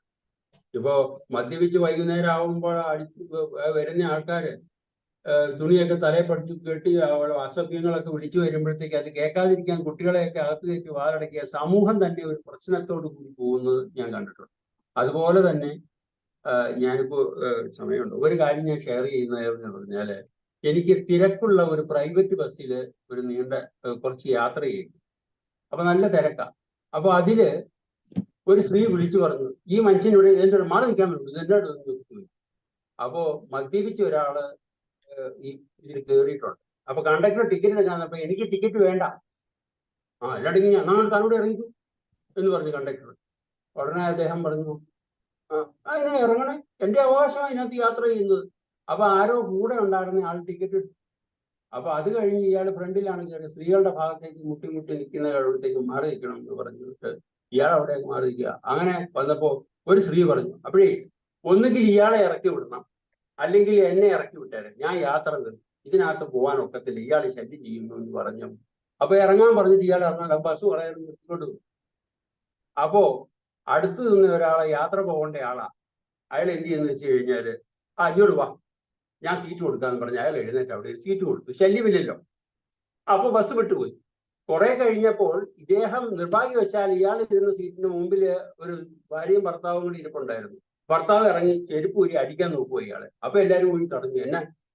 അപ്പൊ അവിടെ ഒരു സ്ത്രീ ഇരുന്നവരെ ശല്യം ചെയ്യാൻ വന്നു. ഉടനെ അടുത്ത ആൾക്കാർ പറഞ്ഞു, ഒരു കാര്യം ചെയ്യാം, ഇങ്ങോട്ട് എഴുന്നേറ്റ് സ്ത്രീകളൊന്നും ഇല്ലാത്തടത്ത് മാറ്റി ഒരിടത്തിരിക്കാന്ന് വെച്ചു. അവിടെ കൊണ്ടിരുന്നു. അപ്പൊ അയാൾ അവിടെ ഇരുന്നു. ഏത് തിരക്കുള്ള ആൾക്കാർ നിൽക്കുക, ഇരിക്കാൻ സീറ്റില്ലാത്ത ബസ്സാണെന്ന് ഓർത്തോണം. അവിടെ ഇരുന്ന് കഴിഞ്ഞപ്പോ ഇയാൾക്കൊന്ന് മാറി അങ്ങോട്ട് ഇരിക്കാവോ, എൻ്റെ ഒരു കൂട്ടുകാരനുണ്ട്, അവൻ ഇവിടെ ഇരുത്താനാണ് പറഞ്ഞു. അപ്പൊ അയാൾ പറഞ്ഞു, നിനക്ക് സൗകര്യം ഉണ്ടെങ്കിൽ കാറെടുത്ത് പോകണം, അല്ലെങ്കിൽ ബസ്സിലല്ല പോകട്ടെ എന്ന് പറഞ്ഞു.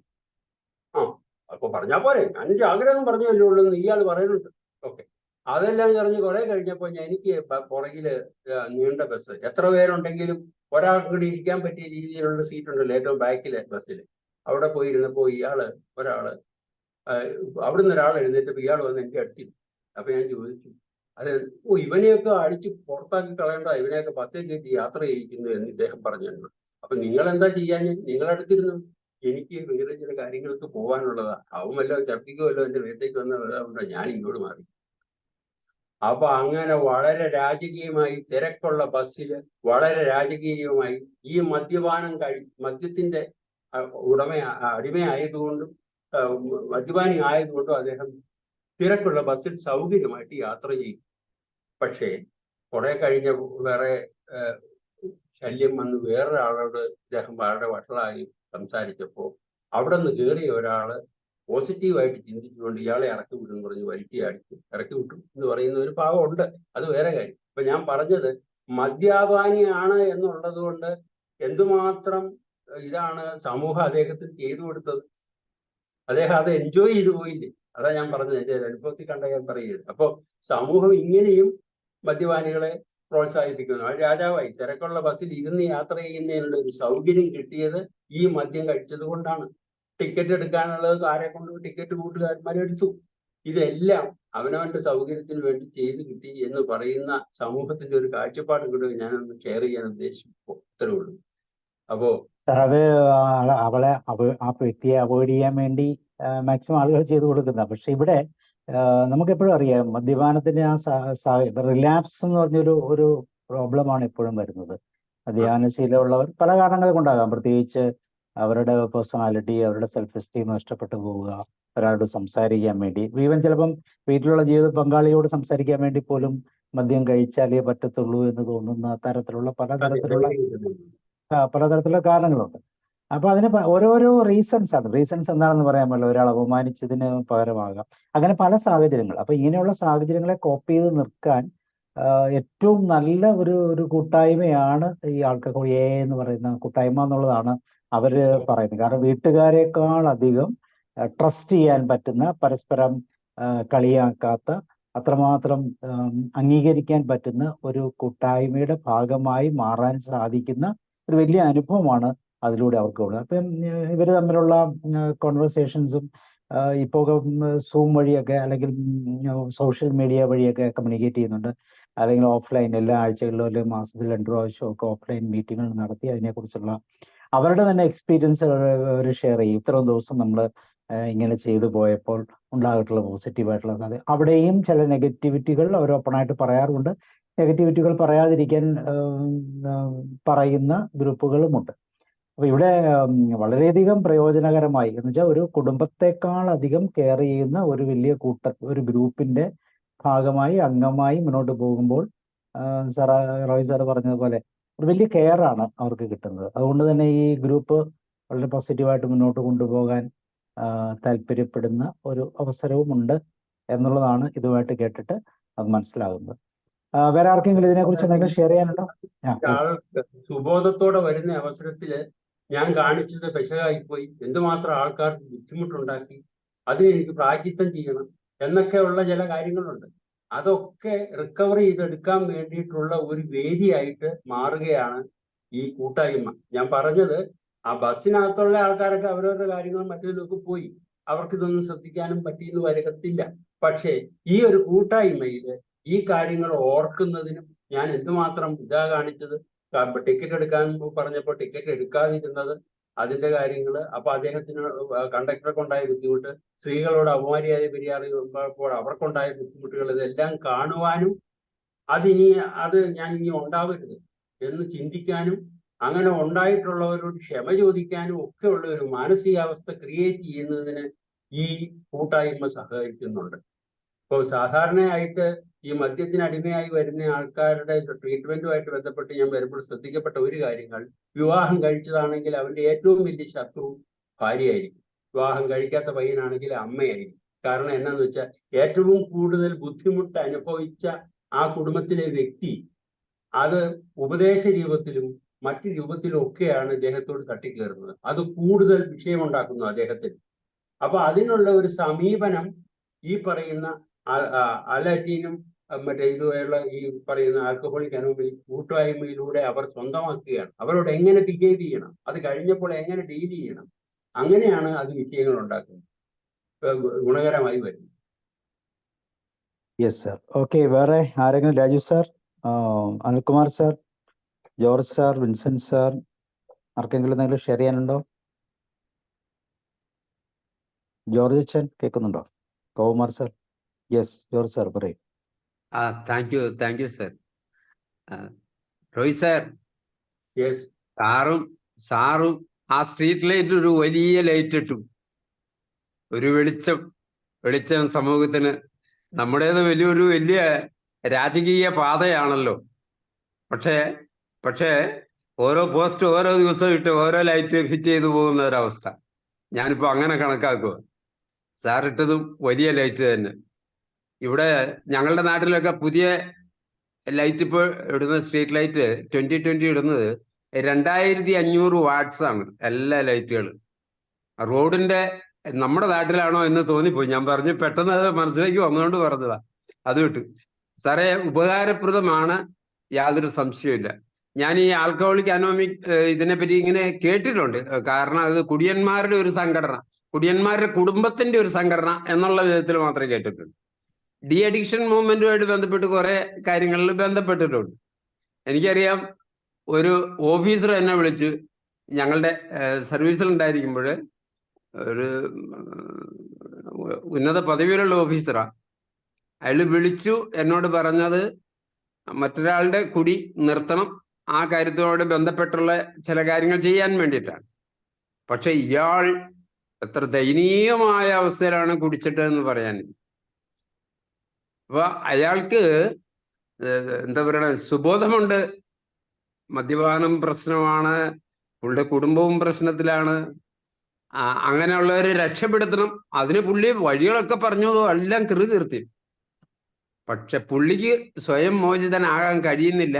എന്നാൽ തിരിച്ചറിവുണ്ട്, ഇത് വലിയ അബദ്ധമാണ്, അതുകൊണ്ട് അവനെ രക്ഷപ്പെടുത്തണം, അതിനുള്ള ഒരു മൂവ്മെന്റ് നടത്തണം എന്നൊക്കെ പറഞ്ഞു. ഇത് പറഞ്ഞു വരുമ്പോൾ കുറെ കാര്യങ്ങളൊക്കെ ഇങ്ങനെ ഓർമ്മയിലൂടെ വരുന്നു. ഈ ഭൂമിയിൽ ഏറ്റവും കൂടുതൽ വേദനിക്കുന്ന ഒരു മദ്യപന്റെ ഭാര്യയാണെന്നാണ് പറയുന്നത്. കാരണം പരിസരബോധമില്ലാതെ എന്തും പറയും എന്ന് പറഞ്ഞാൽ ഒരു സ്ത്രീ കേൾക്കാൻ സഹിക്കാൻ വയ്യാത്ത പ്രയോഗങ്ങളെല്ലാം നടത്താൻ യാതൊരു വെളുപ്പും ഉണ്ടാവില്ല. അത്തരത്തിലുള്ള പ്രയോഗങ്ങൾ നടത്തും. ഈ കഴിഞ്ഞ ദിവസം തന്നെ പത്രത്തിലുണ്ടായിരുന്നല്ലോ, ഈ ഒരു 25-26 വയസ്സായ സ്ത്രീയും അമ്മയും മകനും കൂടെ 3 വയസ്സ് 5 വയസ്സായ കുഞ്ഞുമായിട്ട് ട്രെയിൻ കയറി മരിച്ചത്. ഭർത്താവ് മദ്യപാനി ആയിരുന്നു എന്നുള്ള കാരണം മാത്രമാണ് കേട്ടത്. അപ്പോ അവരൊക്കെ അനുഭവിക്കുന്നത് നമ്മുടെ സങ്കല്പത്തിനപ്പുറത്തുള്ള ദുരവസ്ഥ. എന്നാൽ ഭർത്താവിന് മിലിറ്ററി കോട്ട കിട്ടുന്നവരുടെ കയ്യിൽ നിന്ന് മദ്യം മേടിച്ചുകൊണ്ട് പോയി, എക്സ് സർവീസുകാരുടെ കയ്യിൽ നിന്നൊക്കെ മദ്യം മേടിച്ചുകൊണ്ട് പോയി കൊടുത്ത ഭാര്യമാരെയും എനിക്കറിയാം. അതിനെന്നുവെച്ചാൽ പൊറുതി ഉണ്ടല്ലോ, അതങ്ങ് കൊടുത്താൽ പിന്നെ ഇവിടെ കിട്ടുമെന്നറിയാം, അതങ്ങ് മേടിച്ചു കൊടുത്താൽ പൊറുതി ഉണ്ടല്ലോ, അതുകൊണ്ട് കൊടുക്കുന്നതാണെന്ന് പറയുന്നു.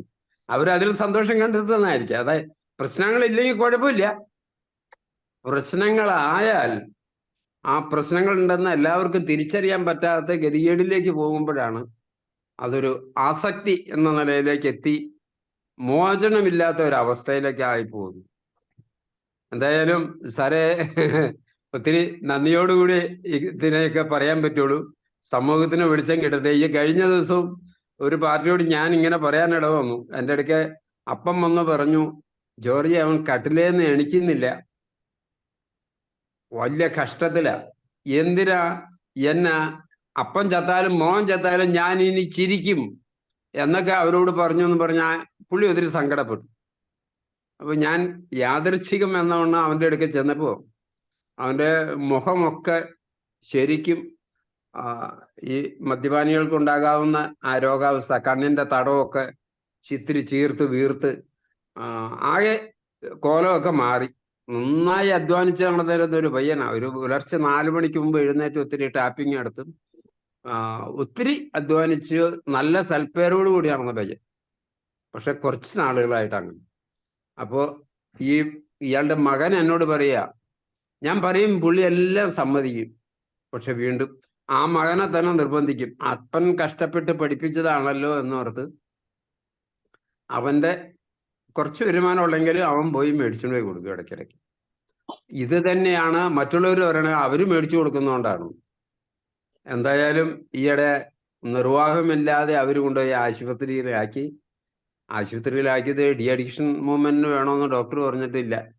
അന്നേരം കണ്ട ലക്ഷണത്തിന് ഇയാളുടെ തളർച്ചയ്ക്ക്, ക്ഷീണത്തിന് ഒക്കെ മരുന്ന് കൊടുത്തു. വിശപ്പ് നന്നായി, ഭക്ഷണം കഴിച്ചു. ഇനി കഴിക്കുന്നില്ല. 2-3 ദിവസം ഇയാൾ പറഞ്ഞെന്നാ പറഞ്ഞ്, ഒരാഴ്ച കിടന്നു. എനിക്ക് നീ ഇത്തിരി മേടിച്ചോണ്ട് പോടാ, ആരും കാണാതെ ഞാൻ കഴിച്ചോളാം, ഒരു കുഴപ്പമുണ്ടാക്കില്ല എന്നൊക്കെ മകനോട് പറഞ്ഞു. എന്തായാലും അത് ചെയ്തില്ല. ഇപ്പൊ ഡിസ്ചാർജ് ചെയ്ത് വീട്ടിൽ വന്നു. ഞാൻ ഈ ലിങ്ക് അവന് അയച്ചു കൊടുത്തിട്ടുണ്ട്. ഈ മകന് അപ്പന് അയച്ചു കൊടുത്തിട്ട് കാര്യമില്ല. ലിങ്ക് അയച്ചു കൊടുത്തിട്ടുണ്ട്. ക്ലാസ്സിനിടയിലാണ് ഞാൻ അയച്ചു കൊടുത്തത്. അപ്പൊ അവർ നോക്കുമായിരിക്കും, ഉപകാരപ്പെടും. ഇതുപോലെ ഇനിയും പലർക്കും കിട്ടട്ടെ. സാറേ, ഒത്തിരി നന്ദിയോടെ. ഇതൊക്കെ വളരെ നല്ല ഇന്നോവേറ്റീവ് ഐഡിയ ആണ്. എപ്പോഴും എല്ലാ കാലത്തും പ്രസക്തമായ, കുട്ടികൾക്ക് മുതൽ മുതിർന്നവർക്ക് വരെ ഒരുപോലെ ഉപകാരപ്പെടും. കുടുംബത്തിൽ എല്ലാവർക്കും അവരുടെയൊക്കെ ഈ വേദന അനുഭവിക്കുന്നവരുടെ മനസ്സിൽ ഇത് എത്രമാത്രം സ്വാധീനിക്കാൻ പറ്റിയ വിഷയമാണെന്ന് പറയാതെ വയ്യ. അതുകൊണ്ട് ഞാനും സാറിനെ പ്രത്യേകം അഭിനന്ദിച്ചുകൊണ്ടും നന്ദി പറഞ്ഞുകൊണ്ടും നിർത്തുന്നു. Thank you sir, thank you so much. ഒത്തിരി നാളത്തെ അച്ഛനെയും കാണുന്നു, സന്തോഷം. ഇവര് ഈ മീറ്റിങ്ങുകള് ആഴ്ചകള് മാസങ്ങള് അങ്ങനെ കൂടുന്നുണ്ട്. അപ്പൊ ഈ കൂടുന്നവരെല്ലാം നിർത്തുമ്പോൾ ഉണ്ടാകുന്ന പ്രശ്നങ്ങളെല്ലാം അവർ ചർച്ച ചെയ്യുന്നുണ്ടാണ്. അപ്പൊ ഈ ജീവിതാനുഭവങ്ങൾ പങ്കുവെക്കുന്നതിനൊപ്പം തന്നെ ആ ഏകാന്തത മാറുക ഈ മദ്യപാനിയുടെ. എനിക്ക് കുറെ ആൾക്കാരുണ്ട് ഇതുപോലെ നിർത്തിയവരും അവരുടെ ഭാര്യമാരുടെ എല്ലാം കൂടി ഒരു കൂട്ടായ്മ ഉണ്ട് എന്ന് പറയുമ്പോൾ തന്നെ അതിനൊരു പ്രത്യേകമായ ഒരു അനുഭൂതി അവരിൽ ഉണ്ടാകുന്നു എന്നവരെന്നോട് പറഞ്ഞു ശ്രദ്ധിക്കുക. മദ്യപിച്ച് നടക്കുന്ന ഒരാൾ മദ്യപാനം നിർത്തിക്കഴിഞ്ഞാൽ അദ്ദേഹത്തോട് കൂട്ടുകൂടാനോ ബന്ധപ്പെടാനോ ആൾക്കാർ തയ്യാറാകും. കാരണം അത് പ്രശ്നമാണ്, അവനുമായിട്ട് കൂട്ടുകൂടാൻ തയ്യാറാവുക. അപ്പൊ അവിടെ ഒരു ഏകാന്തത അവന് അനുഭവപ്പെടുക. ഈ ഏകാന്തത ഭജിക്കാനുള്ള ഒരു അവസരമാണ് ഈ കൂട്ടായ്മ ഉണ്ടാക്കുന്നത്. അതൊരു പ്രധാനപ്പെട്ട കാര്യമാണ്. അതുപോലെ തന്നെ സിമിലർ ദുഃഖിതരാണ് ഇവരെല്ലാം, ഈ കുടുംബാംഗങ്ങളും എല്ലാം. പക്ഷെ അവരെല്ലാം ഇവനെ ഇത് ചെയ്യുകയാണ്. ഇത്ര ദിവസമായിട്ട് മദ്യം കഴിച്ചിട്ടില്ല, ഇത്രയും നല്ലൊരു മനുഷ്യനായിരുന്നു, മദ്യത്തിന്റെ അടിമയായി പോയത് കൊണ്ട് വന്ന ദോഷങ്ങളാണെന്ന് ഞാനിപ്പോൾ തിരിച്ചറിയുന്നു എന്ന് പറയുമ്പോൾ തന്നെ ആ വ്യക്തിക്ക് ഏകാന്തത നഷ്ടപ്പെടുക. എനിക്ക് കുറെ ആൾക്കാരുണ്ട് കൂട്ടായ്മയിലൂടെ. അതിലൂടെ അദ്ദേഹത്തിന് ഒരു പുതിയ ജീവിതത്തിലേക്ക് പോകാനുള്ള ആഗ്രഹം ഉണ്ടാക്കിയെടുക്കാം. Okay sir, thank U.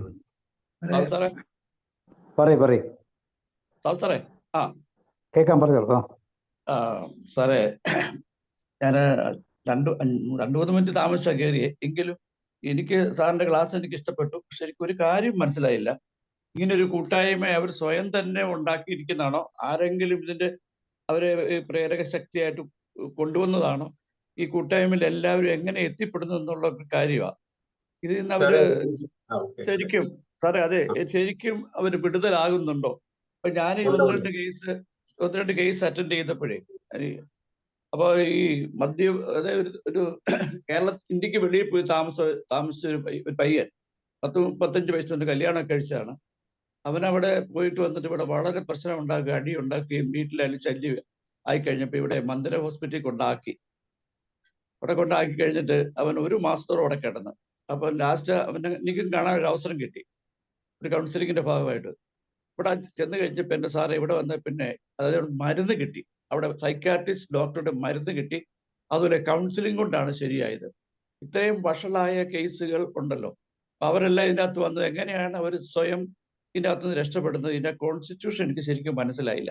അങ്ങനെ ഉണ്ടെങ്കിൽ കോട്ടയത്തും നമ്മുടെ മണ്ണാർക്കാട് ഇവിടെയൊക്കെ എവിടെയാണ് ഇങ്ങനെയുള്ള സെന്റർ ഉള്ളത്?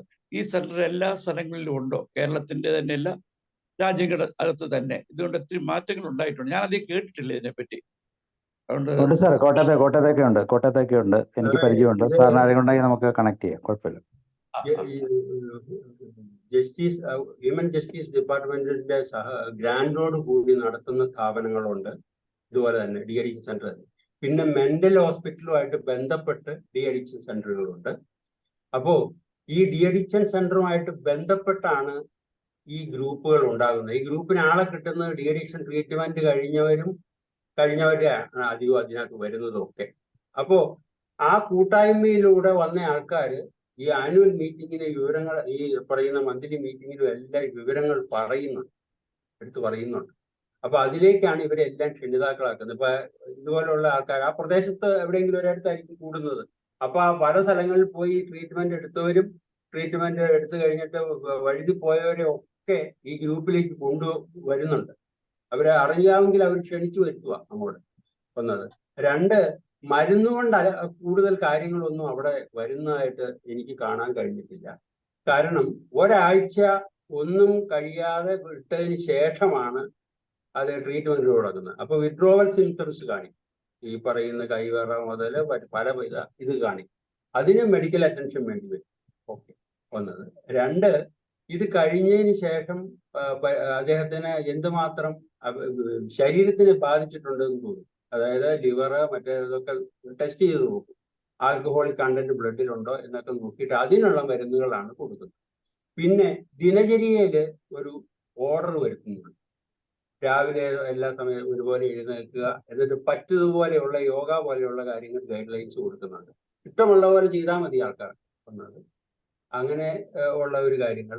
പിന്നെ രണ്ട്, എന്തിനാണ് ഇവിടെ വന്ന് കിടക്കുന്നത്? അവർക്കെല്ലാം തുല്യ ദുഃഖിതരായി. ഇപ്പൊ ഈ പറഞ്ഞോണം ജുഡീഷ്യൽ ഓഫീസേഴ്സ് വരെയും മുതല് ചോട്ടുതൊഴിലാളി പണിക്ക് പോയവനും ഒക്കെ ഒരേ കാറ്റഗറിയിൽ കിടക്കുന്ന ഒരു ഭാഗമുണ്ടാവും.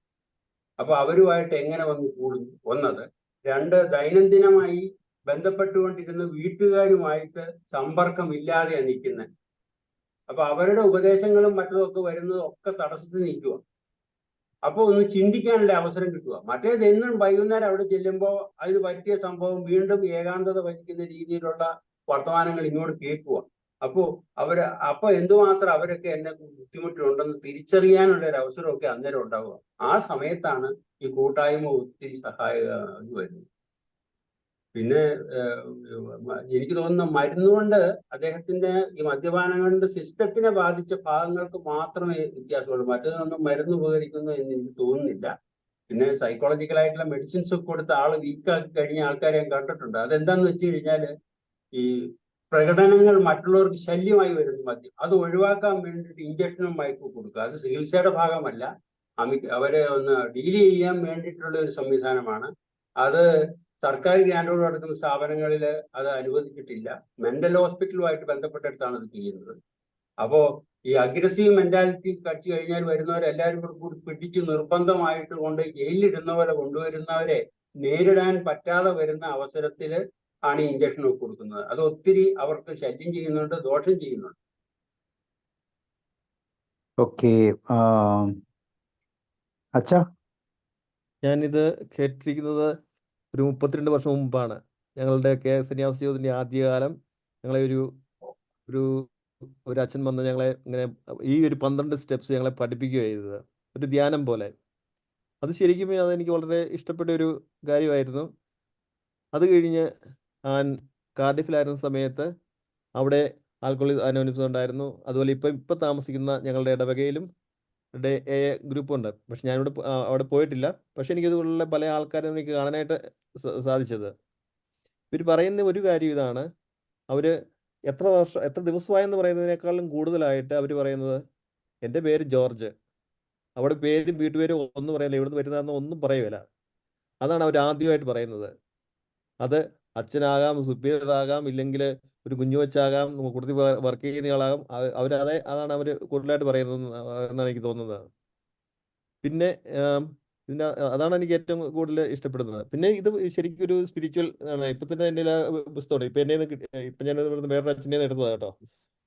അതായത് ഒരു പുതിയ പുസ്തകം ഞാൻ വായിച്ചില്ല. പക്ഷെ ഇപ്പം ഇത് ഇങ്ങനെ നിന്ന് ക്ലാസ്സിൽ വരാൻ പറ്റുന്നത് കൊണ്ട് ഞാനിത് ഇങ്ങോട്ട് എടുത്തു നോക്കുമായിരുന്നു, സംഗതി ഓരോന്ന് ഇത് തന്നെയാണോ എന്നുള്ള രീതിയിലേ.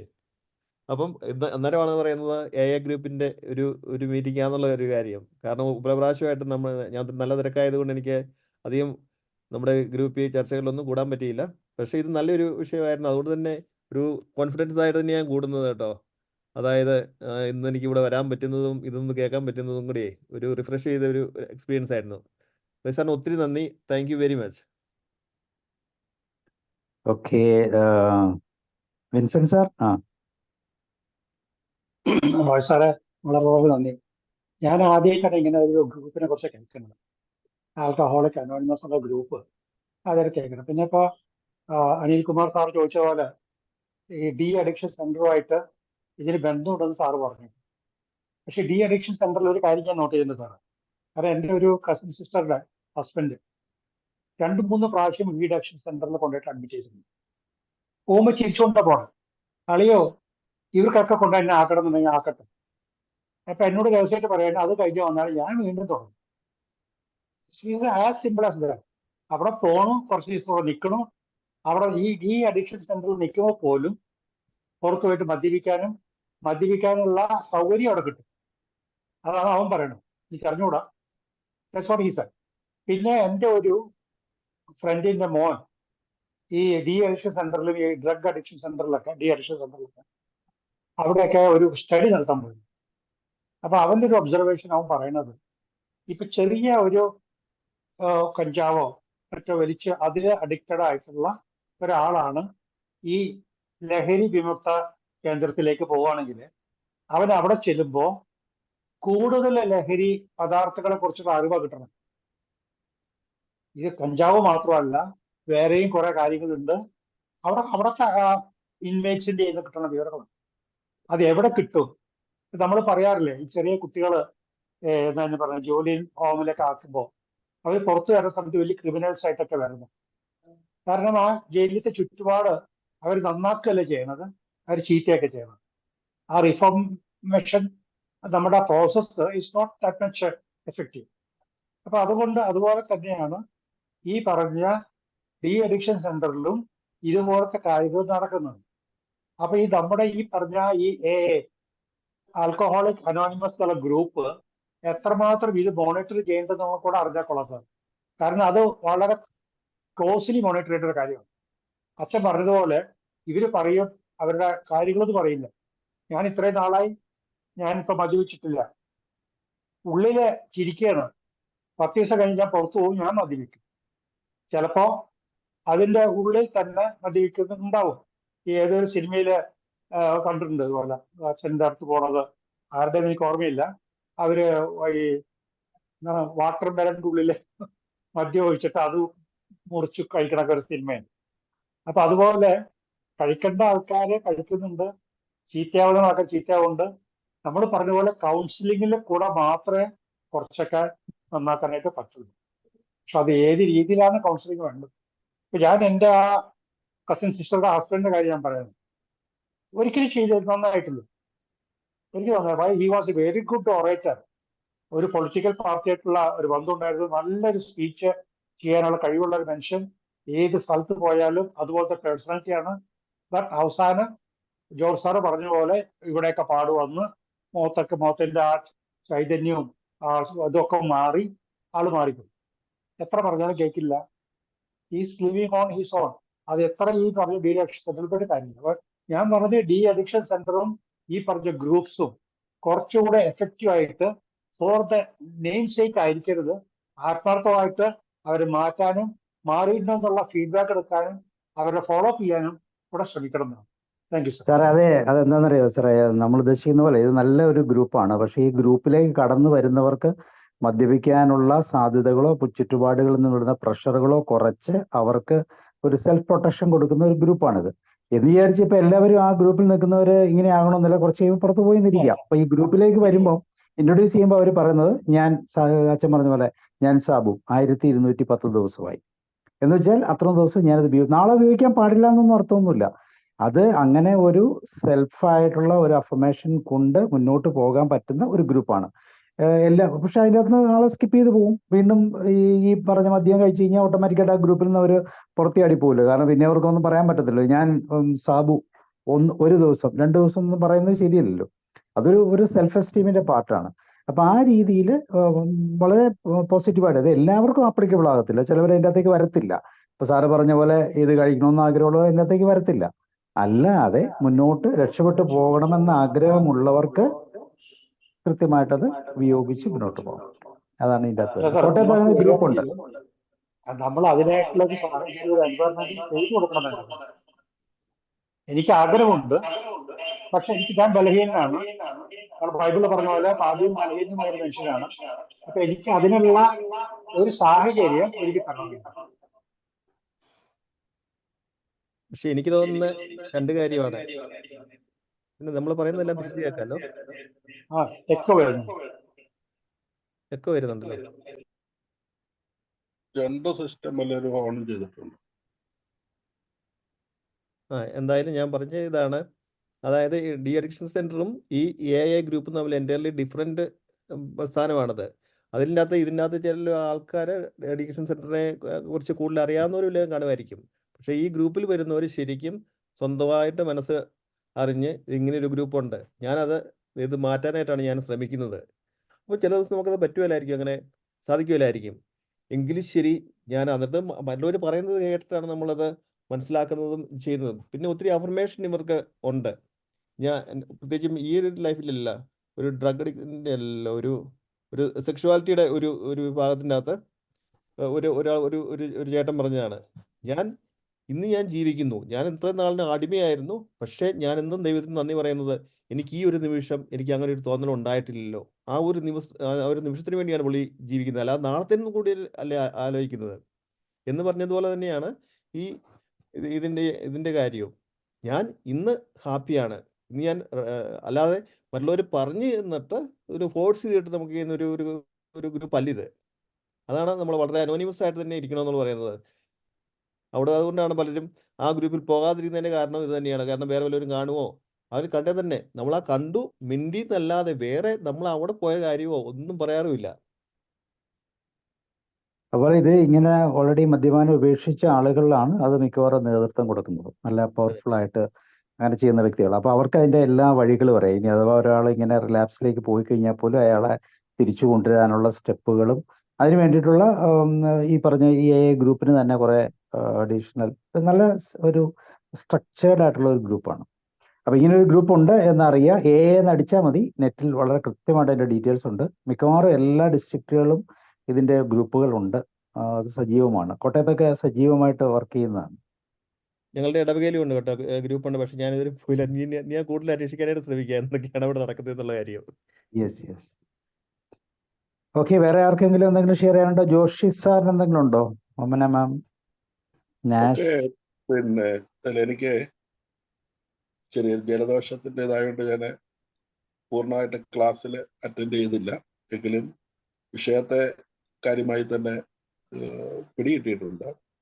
ആൽക്കഹോളിക് അനോണിമസ് ഗ്രൂപ്പിനെ കുറിച്ചാണ് പ്രധാനമായിട്ടും ഇവിടെ ചർച്ചയിലും പറഞ്ഞു വെച്ചത്. വിൻസെന്റ് ജോസ് സാറ് വേറിട്ട അഭിപ്രായം പറഞ്ഞു.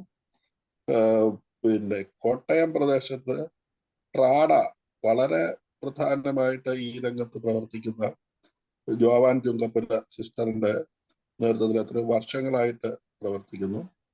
ചങ്ങനാശ്ശേരിയിലെ ആത്മദാ കേന്ദ്രം, പിന്നെ നേരത്തെ ഫാദർ തോമസ് കൊച്ചളയച്ചങ്കളം നേതൃത്വം നൽകിയിരുന്നത്, അദ്ദേഹം അതിൻ്റെ അതൊന്നും ഇപ്പം മാറി. അപ്പൊ ഇതുപോലെ നല്ല ഗ്രൂപ്പുകൾ എനിക്കറിയാം, നന്നായി പ്രവർത്തിക്കുന്ന ആളുകളെ. എങ്കിലും ഞാൻ ഇതിന്റെ ഒരു ക്ലാസ് ഒരിക്കൽ കൂടിയ അവസരത്തിൽ അവിടെ പറഞ്ഞ ഒരു പോയിന്റ്, ഈ വിൻസെന്റ് ജോസ് സാറ് പറഞ്ഞതിന് ഒരു മറുപടി എന്നുള്ള നിലയിൽ, അതായത് ഈ ആസക്തി, ഏതുതരം ആസക്തി ആയാലും ആസക്തി എന്ന് പറയുന്നത് ഈ കയ്യാലിപ്പുറത്തെ തേങ്ങ പോലെയാണ്. അത് അങ്ങോട്ടും വീഴാം ഇങ്ങോട്ടും വീഴാം. എപ്പം വേണേലും ഈ ആള് വീഴാനായിട്ടുള്ള പോകാനായിട്ടുള്ള സാധ്യതയുണ്ട്. ഞങ്ങളുടെ കുട്ടനാടൻ പശ്ചാത്തലത്തിൽ അതിന് അന്ന് ആ ക്ലാസ്സിൽ തന്നെ പറഞ്ഞൊരു ഉദാഹരണമാണ്, ഈ വരാലിന്റെ മുതുക് പോലെയാണെന്ന് പറയും. അതായത് വളരെ വഴുവഴുപ്പാണല്ലോ വരാല്, അതിന്റെ പുറത്ത് എറിയൽ അങ്ങോട്ടും പോയിക്കോട്ടെ. അതുകൊണ്ട് ഒരു കുടിയൻ അല്ലെങ്കിൽ ഒരു ആസക്തിയിൽ പെട്ടിരിക്കുന്ന ഒരാള് വീണ് പോകാനുള്ള സാധ്യത ഏറെയാണ്. പക്ഷെ അങ്ങനെ വീഴാതിരിക്കാൻ സഹായിക്കുന്ന ഒരു സംവിധാനമാണ് ഈ AA ഗ്രൂപ്പ് എന്ന് പറയുന്നത്, ആൽക്കഹോളിക് അനോണിമസ്. ഞാനിവിടെ കാവാലത്ത് ഒരു നല്ല ഗ്രൂപ്പ് പ്രവർത്തിച്ചത് എൻ്റെ അനുഭവത്തിലുണ്ട്. ഇപ്പൊ അവര് ആ രീതിയിൽ അന്നത്തെ പോലെ പ്രവർത്തിക്കുമെന്ന് എനിക്കറിഞ്ഞൂടെ. അതായത് ഞാൻ ദീർഘകാലം പ്രവർത്തിച്ചതും കള്ള് കുടിച്ച് വഴി കിടന്ന് മഹാലമ്പുണ്ടാക്കിക്കൊണ്ടിരുന്ന ഒത്തിരി ആളുകൾ ഇന്നിപ്പോ അവർ കുറെ കൂടെ ഒക്കെ പ്രായമായി വളരെ നല്ലവരായി മാറിയതിന്റെ ചരിത്രം എനിക്ക് ഇതിലൂടെ അറിയാൻ പറ്റും. ഞാനും ആ ഗ്രൂപ്പിൽ പോയി പല വട്ടം പ്രസംഗിക്കാനും അവരെ പിന്നെ മോട്ടിവേറ്റ് ചെയ്യാനും പ്രാർത്ഥിപ്പിക്കാനും ഒക്കെ പോയ കഥയും എനിക്ക് പറയാനായിട്ടുണ്ട്. തീർച്ചയായിട്ടും ഗുണമുണ്ട്. പിന്നെ എല്ലാ ക്ലാസ്സുകളിലും നമുക്ക് പറയാവുന്ന ഒരു പരാതിയാണ്, അല്ലെങ്കിൽ ഒരു നമുക്ക് വേണേൽ കുറ്റം പറയാവുന്ന ഒരു സംഗതിയാണ്, ചിലപ്പോൾ അറിയാൻ മേലാത്ത ആളുകൾക്ക് ചില വിവരങ്ങൾ ഇത്തരം ക്ലാസ്സുകളിലൂടെ, കാരണം ഇതൊരു ജനക്കൂട്ടത്തെ അഭിസംബോധന ചെയ്യുമ്പോൾ ഈ സെക്ഷുവാലിറ്റിയെ കുറിച്ചാണേലും ഈ നമ്മൾ ടീനേജിൽപ്പെട്ട പിള്ളേർക്ക് അത്തരം ക്ലാസ്സുകൾ എടുക്കുമ്പോൾ സർക്കാരിന്റെ ഒരു കൊല്ലം ഒരു പ്രോജക്റ്റ് ഉണ്ടായിരുന്നു. അന്നും ഈ പറയുന്ന വിഷയം എടുത്തപ്പോൾ ഈ ഒരു അപവാദം ഉണ്ടായി. ചില പിള്ളേർ നല്ല പിള്ളേരായിരിക്കും, നല്ല പിള്ളേർ കേട്ടിട്ടില്ലാത്ത ചില ടെർമിനോളജികളും ചില കാര്യങ്ങളും അവർ ചിലപ്പോൾ ഈ ക്ലാസ്സിലൂടെ കേൾക്കാം സാധ്യതയുണ്ട്. അത് അതിൻ്റെ ഒരു പോരായ്മയാണ്. പക്ഷെ എന്ന് വെച്ച് ഇത് ടോട്ടലി പരാജയമാണ് എന്ന് വിലയിരുത്തുന്നത് ശരിയല്ല. നമുക്ക് ലഭ്യമായതിൽ ഇന്ന് വളരെ നല്ല ഒരു സംവിധാനമാണ് ഇത് എന്നുള്ള നിലയിൽ കണ്ട് രക്ഷപ്പെടാനായിട്ട് ഒരു പ്രോത്സാഹനം നൽകുക എന്ന് മാത്രമേ നമുക്ക് ചെയ്യാനുള്ളൂ. എന്തായാലും കൊള്ളാം. ആസക്തി പിടിച്ചിരിക്കുന്ന ഒരു വ്യക്തിയെ സംബന്ധിച്ചിടത്തോളം അയാൾ എപ്പം വേണമെങ്കിലും വീണ് പോകാം. കിട്ടാനുള്ള സാധ്യത ഉണ്ടായാൽ ഒരു പക്ഷെ ഇങ്ങനെ മാറുന്ന ആളുകളെ ചൂണ്ടയിട്ട് പിടിക്കുന്ന കുറെ ആളുകളുണ്ട്. കാരണം ഏത് ചീഞ്ഞ ജോലി ചെയ്യണമെങ്കിലും ഒരിച്ചിരി വെള്ളം അടിച്ചിട്ട്, അല്ലെങ്കിൽ വെള്ളം അടിക്കുന്ന ആളിനെ വെള്ളം കൊടുത്തേക്കാവുന്നുണ്ടെങ്കിൽ അവരെ കൊണ്ട് എന്ത് പരിപാടി വേണമെങ്കിലും ചെയ്യിപ്പിക്കാൻ പറ്റും. ഒരു പക്ഷേ വലിയ മാന്യ കാര്യങ്ങളും വലിയ കാര്യങ്ങൾ പറയുന്ന ആളുകളെ അത്തരം ജോലി ചെയ്യാനൊന്നും ചിലപ്പോൾ കിട്ടത്തില്ല. ചീക്ക വെള്ളത്തിൽ ഇറങ്ങി ഒരു കാര്യം ചെയ്യണം, ഇല്ലെങ്കിൽ ഏതെങ്കിലുമൊക്കെ ഇപ്പൊ ഈ ചില ജോലികൾക്കൊക്കെ ഇച്ചിരി വെള്ളം അടിച്ചിട്ടൊക്കെ ചില ആളുകളെ കൊണ്ട് ചെയ്യാനായിട്ട് പറ്റുള്ളൂ. അതിന് ഒരു ചൂഷണ ഉപാധി കൂടിയാണിത്. ഇവൻ മാറാമെന്ന് വിചാരിച്ചാലും ഇവനെ ചൂണ്ടയിട്ട് പിടിക്കുന്ന ആളുകൾ, കെണിയിൽപ്പെടുത്തുന്ന ആളുകൾ നമ്മുടെ ഇടയിലുണ്ട്. അവരും ഒരുപക്ഷെ ഇത്തരം പ്രചരണങ്ങൾ ഒരുപക്ഷെ നടത്താൻ സാധ്യതയുണ്ട്. ഇത് അവിടെ ചെന്ന് കേൾക്കുന്നതിലൂടെയാണ് ഇവർ കുഴപ്പമുണ്ടാകുന്നത്. ഒരിക്കലും അങ്ങനെയാണെന്ന് നമുക്ക് പറയാൻ പറ്റില്ല. പിന്നെ ഏത് പ്രവർത്തനവും ഏതെങ്കിലുമൊക്കെ ചെറിയ പോരായ്മകൾ ഉണ്ടാകും. എങ്കിലും കൂടുതൽ നന്മയാണെങ്കിൽ ആ നന്മയെ നമ്മൾ പ്രോത്സാഹിപ്പിക്കണം. എൻ്റെ അനുഭവത്തിൽ ആൽക്കഹോളിക് അനോണിമസ് ഗ്രൂപ്പ് വളരെ വിജയകരമായി പ്രവർത്തിക്കുന്നതാണ്. കോട്ടയത്ത് ആരോ ചോദിച്ചല്ലോ, കോട്ടയത്ത് എവിടെയുണ്ട് ട്രാഡ, അവരുമായി ബന്ധപ്പെട്ടാൽ ഇതിന്റെ കൂടുതൽ വിവരങ്ങൾ ലഭിക്കും. Okay, thank U. കോട്ടയത്തുണ്ട് സാറേ. ഞാൻ അതുമായിട്ട് ബന്ധപ്പെട്ട് കുറച്ച് നാള് അവരുടെ കൂടെയൊക്കെ വർക്ക് ചെയ്തിട്ടുണ്ട്. അതെവിടെ? പിന്നെ അയ്മനത്ത്. അല്ല, കോട്ടയത്തെ ടൗൺ ഇഷ്ടംപോലെ ഉണ്ട്. ടൗണിലാണ് അത് കൺട്രോൾ ചെയ്യുന്ന വ്യക്തിയുള്ളത്. അതിനോട് കൂടി അസോസിയേറ്റ് ചെയ്ത് പല സ്ഥലങ്ങളിൽ നിന്നുണ്ട്. ആർക്കാണോ ഈ ഒരു ഇതുമായിട്ട് ബന്ധപ്പെട്ട് ഈ പ്രശ്നത്തിൽ നിന്ന് മാറണമെന്ന് ആഗ്രഹിക്കുന്നത് അവർക്കൊരു നല്ല അത്താണിയായിട്ട് നമുക്കിതിനെ ഉപയോഗിക്കാം. ഈ ഗ്രൂപ്പും പ്രോസസ്സുകളും വളരെ ഭംഗിയായിട്ട് നടക്കുന്നുണ്ട്. പക്ഷേ ഗ്രൂപ്പിലുള്ള അംഗങ്ങൾ എങ്ങനെയാണെന്ന് ദാറ്റ് ഈസ് സബ്ജക്റ്റീവ് ആയിട്ടുള്ള എക്സ്പീരിയൻസ് ആയിട്ട് പറയാം. എല്ലാത്തിലും ഉണ്ടാകാം. വേറെ ആർക്കെങ്കിലും എന്തെങ്കിലും ഷെയർ ചെയ്യാനുണ്ടോ? ഇല്ലെങ്കിൽ ഒമന മാം എന്തെങ്കിലും പറയുന്നോ? നാഷ് എന്തെങ്കിലും പറയുന്നു? ഇല്ലെങ്കിൽ റോയ് സാർ, വളരെ മനോഹരമായ ഒരു സെഷൻ, നല്ല കൃത്യമായിട്ട് സാർ അത് അവതരിപ്പിച്ചു. സമൂഹത്തിന് ഏറ്റവും കൂടുതൽ ഗുണകരമാകുന്ന ഒരു പ്രത്യേക ഗ്രൂപ്പിനെ കുറിച്ചാണ് സാറ് ചർച്ച ചെയ്തത്. അതുകൊണ്ട് തന്നെ വളരെ സന്തോഷമുണ്ട്. കാരണം ഇത് കേൾക്കാത്ത ആളുകൾ ഉണ്ട് എന്നുള്ളതാണ് അതിൻ്റെ ഏറ്റവും വലിയ പ്രത്യേകത. ഇങ്ങനെ ഒരു പ്രോസസ്സ് എന്താണെന്നോ അതിനെക്കുറിച്ച് അറിയത്തില്ലാത്തവർ വളരെ സിമ്പിളായിട്ട് എന്ന് നമ്മൾ നെറ്റിലൊന്ന് അടിച്ചു കഴിഞ്ഞാൽ കിട്ടും. റോയ് സാർ കൺക്ലൂഡ് ചെയ്യും. അപ്പോൾ റോയ് സാറിന് പ്രത്യേകം നന്ദി കേട്ടോ. ഞാൻ ഒരു വാക്ക് പറയാൻ വിട്ടുപോയി. സൂപ്പറായിരിക്കും. ഒരു കാര്യം ഇതിനകത്ത് പറയാനുള്ളത്, ഇപ്പൊ അനിൽകുമാർ സാറ് പറഞ്ഞതുപോലെ ഡി അഡിക്ഷൻ സെന്ററുകൾ ഈ സാധനങ്ങൾ കിട്ടും എന്നൊക്കെ പറയുന്ന ഭാഗങ്ങൾ സംഭവിക്കാവുന്നതാണ്. കാരണം ഇതിന് ആഗ്രഹം മുറ്റി ഏത് രീതിയിൽ കൈകാര്യം ചെയ്യാനും വാസനയുള്ള ആൾക്കാരാണ് ഈ ഡി അഡിക്ഷൻ ട്രീറ്റ്മെന്റ് വന്നിരിക്കുന്നത്. ഉദാഹരണത്തിന് ആഴ്ചയിൽ ഒരു പ്രാവശ്യം വീട്ടുകാരെ കാണാം എന്ന് പറയുന്ന അവസരത്തിൽ സ്ത്രീകൾ, ഭാര്യമാരൊക്കെ വരും അങ്ങോട്ട്. അപ്പോൾ അവരെ ചെക്ക് ചെയ്യുന്നതിന് ഒരു പരിമിതികളുണ്ട്. പക്ഷേ അവർക്കിടയ്ക്ക് ടെലിഫോണിൽ സംസാരിക്കാനുള്ള അവസരങ്ങൾ കൊടുക്കുമെങ്കിലും ഈ ലഹരി വസ്തുക്കളായ വീഡി സിഗരറ്റൊക്കെ അവർ കൊണ്ടുവന്ന് കൊടുത്തു. എന്നാന്ന് വെച്ചാൽ ഇത്രയും നാൾ അകന്നിരുന്നതിൻ്റെ ഒരു സ്നേഹവും പിന്നെ അടുത്ത പ്രാവശ്യം വരുമ്പോൾ നീ ഇത് കൊണ്ടുവന്നേക്കണം കേട്ടോ, അല്ലെങ്കിൽ ശരിയായിക്കളി ഞാനിത് കഴിയുമ്പോൾ അങ്ങ് വരുമ്പോൾ എന്ന് പറയുന്നവരൊക്കെ ഉണ്ട്. പക്ഷേ ഇതെല്ലാം കണ്ണിൽ എണ്ണ ഒഴിച്ച പോലെ നോക്കിയില്ലെങ്കിൽ രക്ഷയില്ല. കോമ്പൗണ്ടും ഈ പറയുന്നവരെ കീറുന്ന ആൾക്കാരെ അതുപോലെ നോക്കി കയറ്റി ഇട്ടിട്ടില്ല എങ്കിൽ ഡി അഡിക്ഷൻ സെന്റർ നടത്തിയിട്ട് ഒരു കാര്യമില്ല. അത് ഒരു പ്രധാനപ്പെട്ട കാര്യമാണ്. പല ആൾക്കാരും വരും, കാണാൻ വരുന്ന സുഹൃത്തുക്കൾ അത്യാവശ്യമായിട്ട് കാണാൻ വരുന്നത് ഇവന്റെ സ്നേഹം, ഇവന്റെ ഇവനോട് സഹകരിക്കാൻ വന്നേക്കുന്നതാ, കുടിക്കാൻ പറ്റാത്തതിന്. അതിന് വേണ്ട കാര്യങ്ങളൊക്കെ ചെയ്യാനുള്ള സന്നദ്ധതകളുള്ളവരും ഒക്കെ ഉണ്ട്. ഇതെല്ലാം മനസ്സിലാക്കിക്കൊണ്ട് വേണം ഈ ഒരു ഡി അഡിക്ഷൻ സെന്ററിൽ ചെല്ലാൻ തന്നെ. പിന്നെ ഒത്തിരി ആൾക്കാരാകുമ്പോൾ ചിലപ്പോൾ അവരുടെ കൺട്രോളും വിട്ടെന്ന് വരും. ഏത് സമയത്തും പുറത്തിയാടി ഓടാൻ തയ്യാറായി നിൽക്കുന്ന ആൾക്കാരാണ് അതിനകത്തുള്ളത്. പല ആൾക്കാരും അല്ല, നിർബന്ധിച്ച് നാട്ടുകാരെല്ലാവരും കൂടെ ഉരുട്ടിയിട്ട് കേട്ട് പിടിച്ചു കൊണ്ടുവന്ന് ആക്കുന്നവരുണ്ട്. അതല്ല, ഞാനൊന്ന് നേരെയാവാൻ തീരുമാനിച്ച് വന്നയാളാണെന്ന് പറഞ്ഞതുകൊണ്ട്. പക്ഷേ റിസൾട്ട് വരുമ്പോൾ ചിലപ്പോൾ ബലമായിട്ട് കൊണ്ടുവന്നവൻ രക്ഷപ്പെട്ടെന്നിരിക്കും, സമ്മതിച്ചു വന്നവൻ ചിലപ്പോൾ വീണ്ടും പോയി സോബറിറ്റി കീപ്പ് ചെയ്യാൻ പറ്റാത്ത ആളായിട്ട് വരാറുമുള്ള സാഹചര്യങ്ങൾ ഞാൻ ശ്രദ്ധിച്ചിട്ടുണ്ട്. അപ്പോൾ ഇതൊക്കെ എല്ലാവരുടെയും ആത്മാർത്ഥമായ ശ്രമത്തോടു കൂടി മാത്രമേ പറ്റുകയുള്ളൂ. അല്ലാണ്ട് ഡി അഡിക്ഷൻ സെന്ററും ഒക്കെ ഒരു ബിസിനസ് സെന്ററായിട്ട് മാറിക്കഴിഞ്ഞാൽ രക്ഷയില്ല, നടക്കില്ല.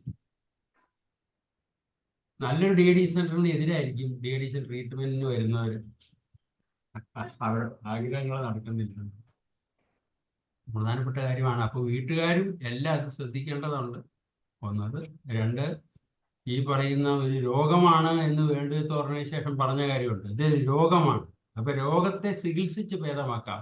അപ്പോൾ രോഗം വഷളാകാതെ ഇരിക്കാനുള്ള സാഹചര്യങ്ങൾ ഒരുക്കുന്ന ഭാഗം വീട്ടുകാരും വേണ്ടപ്പെട്ടവർ ശ്രദ്ധിക്കണം എന്ന് പറയുന്നു.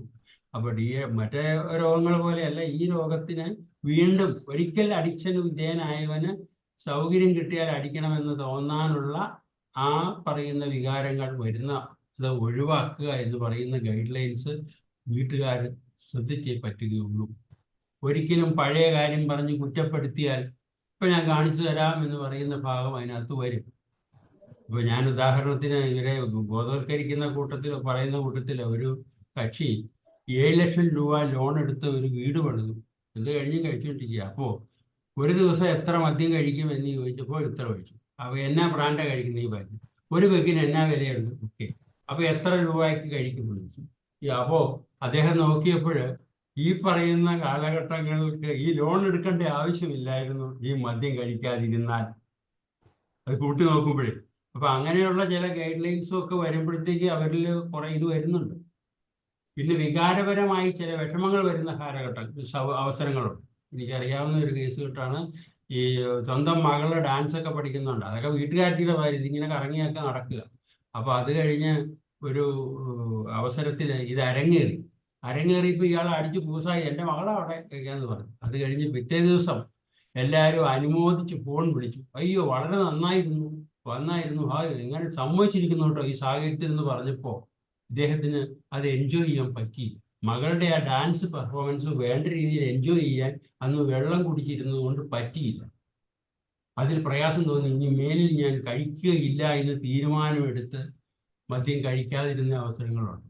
അപ്പോൾ വികാരപരമായി ചില കാര്യങ്ങൾ അതിനകത്ത് വന്നാൽ കുറേയൊക്കെ വ്യത്യാസം വരും. അതങ്ങനെ വരണം എന്നേ ഉള്ളൂ. അതെങ്ങനെ ഉണ്ടാക്കിയെടുക്കുക എന്നുള്ളതാണ് പ്രധാനപ്പെട്ട കാര്യങ്ങൾ.